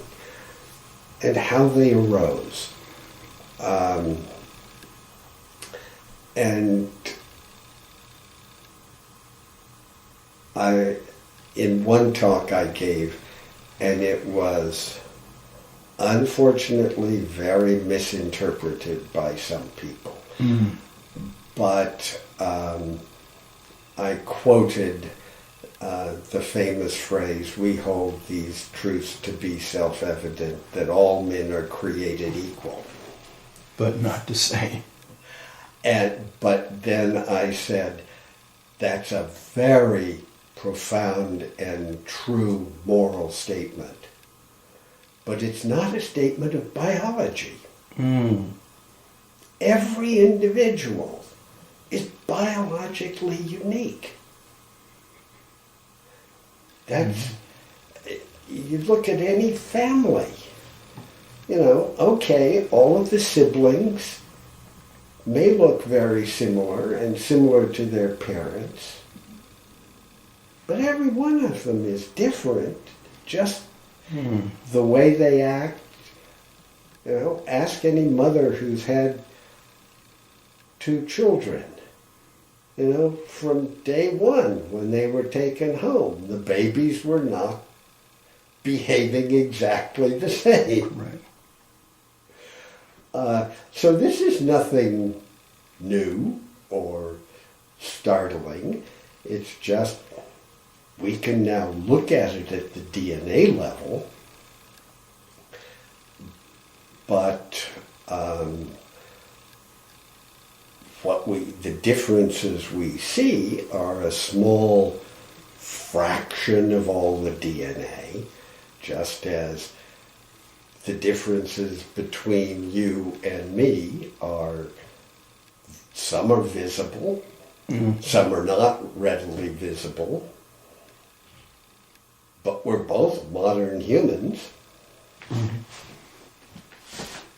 Let me deal with the cover page of the extract that I got from the work you did with 16 geneticists from different parts of the country. The extract said the greater the number of DNA series, the greater the probability for genius and creativity. Then it gave, and it has the map and where these samples were taken from, which were all over the planet. And it had 6 DNA series for people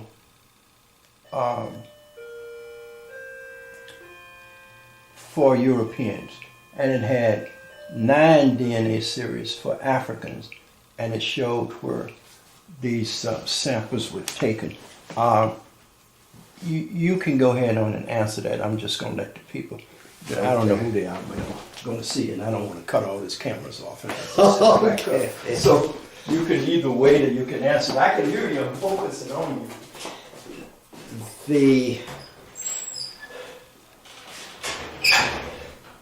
How do I want to give a simple example? It's, if you think of a combination of variation that may lead to something in a human that's sort of at the extremes. Let's take Michelangelo and his artistic abilities, Leonardo da Vinci and his abilities to design things, as well as be an artist. That's clearly outside the common range. And that's something that will occur maybe more commonly with some amounts of variation than it will with other amounts of variation. So if there's lots of variation, occasionally those extremes will pop up. If there's not a lot of variation, it's hard to get to the extremes because you don't have the variance that generate those extremes. Now, I hate I went to that door. I missed something. Can I ask you if you repeat some of that? Okay, I probably didn't give a very good example. Let's think of piles of sand. Mm-hmm. And you've got a little bit of sand, and you pile it up, and of course it'll spread out a little. But then if you've got a lot of sand and you try to pile it up, it'll spread further. Mm-hmm. And if you think that these exceptional people who are, I hate to say abnormal, but they're sort of out of the range. The Einsteins, the Michelangelos, the Leonardo da Vinci's, and one can go on and on. If you have to get out in this far extreme, if you've only got a little bit of sand, a little bit of variation, you can't get out there. Or very few grains of sand get out there. So if you've got a lot of variation that's useful and contributes to these kinds of exceptions, then the chances that some will come together are better. Okay. Mm-hmm. If you don't have all of those variants that you need, you can never pile all of them up. Mm-hmm. Mm-hmm. When I talk to you over the phone, you use, as an example, Scandinavian population, and most of the people in that population are going to look the same. But if you had an African population, you would have more of a variety because of the... Now, I may have taken this wrong, so I want you to correct me if I did.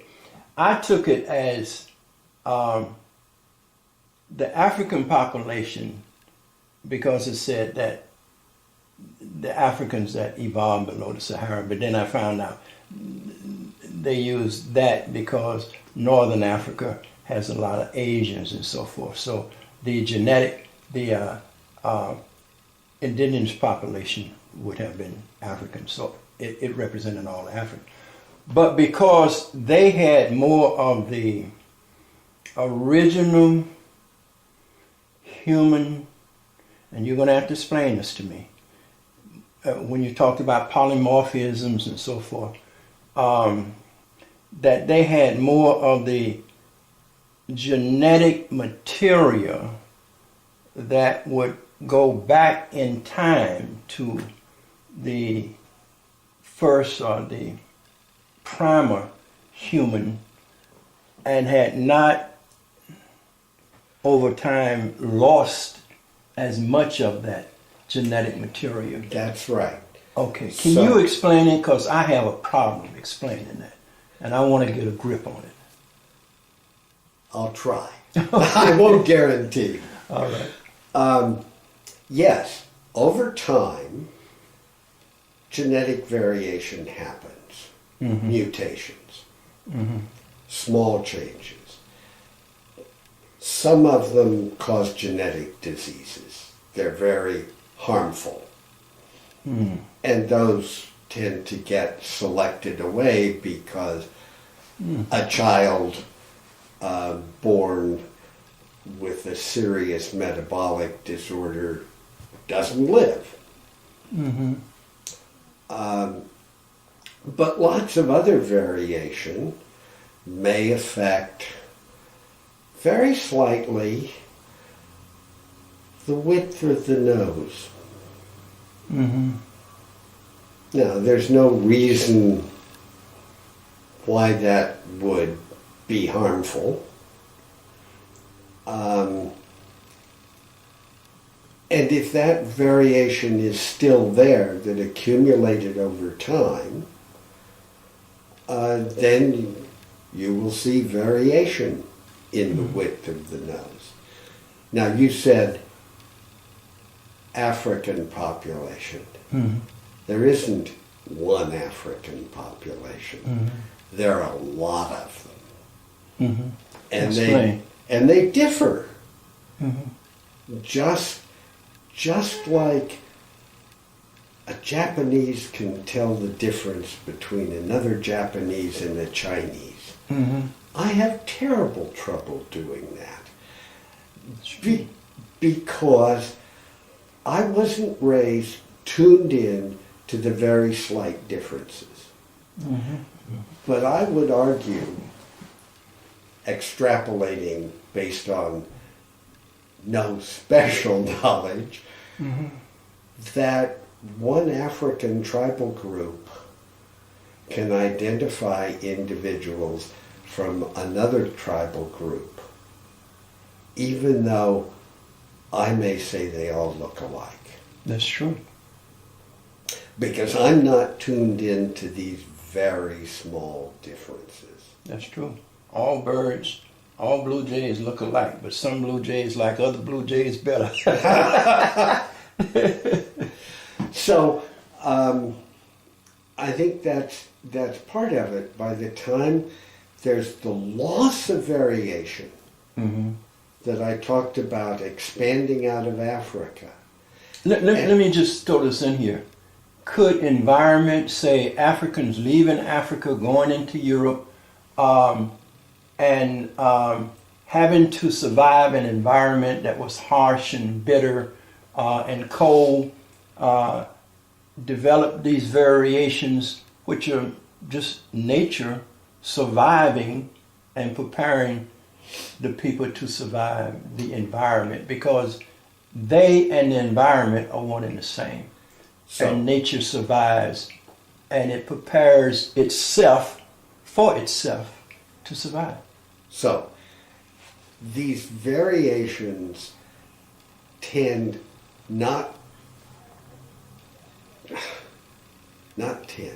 they don't generally occur in response to the environment. They need to pre-exist by chance, and then the environment can select them. So there's variation in skin color.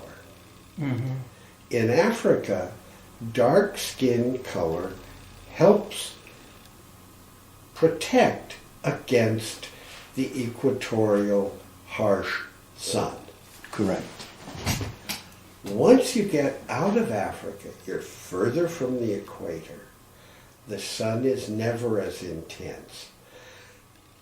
And Lord only knows, these days we hardly get much sun here, much less in a place like Northern Europe. So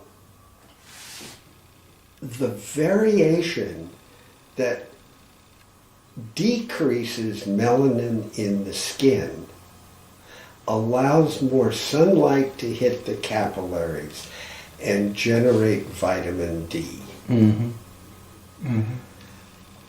And so it becomes more common. And that's necessary to survive.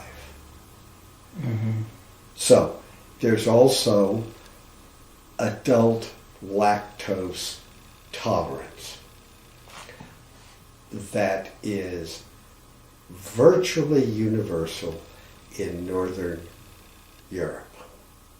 I clearly have those genes. In essentially all mammal species, the gene that digests lactose is turned off at weaning as part of normal growth and development, because lactose only occurs in mammalian milk. Now, as you're moving into a cold climate,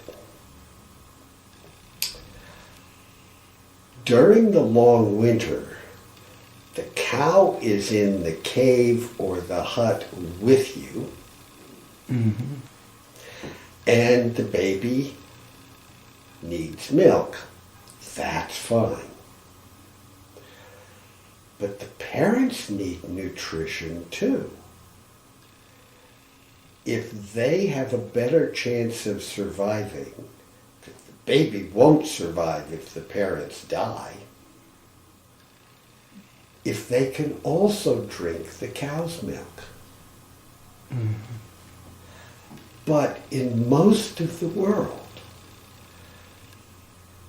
the gene is turned off in modern humans.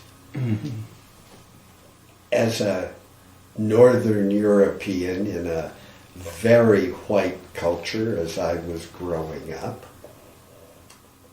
lactose intolerance was a disorder. We now recognize it as a biologically normal state. We have lactose-free milk because we have a lot of people here who would like to drink milk. It's nice. But they can't tolerate the lactose because the lactose isn't digested by them into simple sugars, but it is digested by all the bacteria in the gut. Okay. And that's not good. Okay. Yes. So, if I drink a glass of milk, most of the lactose is digested before the remnants even get out of my stomach. But if I drink it, I may have a problem. Yes. Yes. Can you do me one favor? Can you move your chair over a little bit? Our light sources, a little bit more. Our light sources change. Can you move over? Are you comfortable? Yeah. Okay. Good, good, good. Now,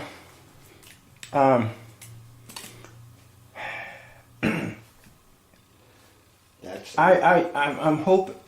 No, you want to add something to that? Oh, I was just going to say, if that's thank you. on, it's no longer pointing at me. You're absolutely right. Generally, I have somebody working with me.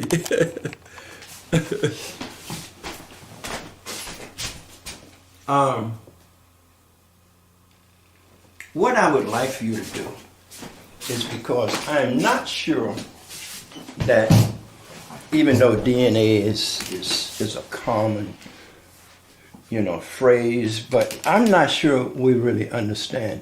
I mean, there's just a lot of people. I'm not sure if we really understand what we're talking about when we talk about DNA. Everything has DNA. Am I correct? Yeah. So, DNA is a recognizable structure, a recognizable particle of the structure of everything. How can you explain it so everybody will understand what we're talking about when we talk about DNA? Okay. Is it like hydrogen? Hydrogen is an integral part of everything. Right. And it's part of DNA. DNA is a in a normal state, it exists in the nucleus of any cell.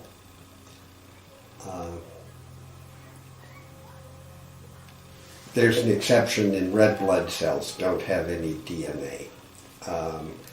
It is digested away as the red cell fills with hemoglobin. But it starts out there. And it's very long, and it's composed of repeating units. And it's like a ladder in that there are two strands with connections between the strands. And those connections alternate the different bases, A, T, C, and G. And they pair. A pairs with T, and C pairs with G. The result is the machinery in the cell can pull apart the two strands and build a complement to each one. So wherever there was an A here and a T here, it builds a new strand with a T here and an A here. So it restores the pair. A new backbone is formed. So DNA replicates, and it replicates the information, because the order of those four, it's like an alphabet. Or digital ones and zeros. All of our computers store vast amounts of information with ones and zeros. Correct. Here it's 4, A, T, G, and C. So a tremendous amount of information can be stored. And the machinery in cells knows how to read that information. There are special signals that say, this is the beginning of the information to make a protein that acts as an enzyme that will digest lactose, for example. And so it comes in and it makes a single copy, and that goes to other machinery that reads it in sets of 3 letters and adds amino acids to make a protein. And there are all sorts of regulatory material that says up here, well, in certain circumstances, we'll turn this gene on. That may come from the environment, or it could be, okay, this kid is now 5 years old and has started growing longer leg bones. And so now's the time to turn this gene off. So it no longer goes through this machinery to make the protein. So it's the blueprint, if you will. It's the instruction booklet. But not a booklet. It's been analyzed to 30 volumes of the Encyclopedia Britannica in terms of the information, because it makes all the proteins, it regulates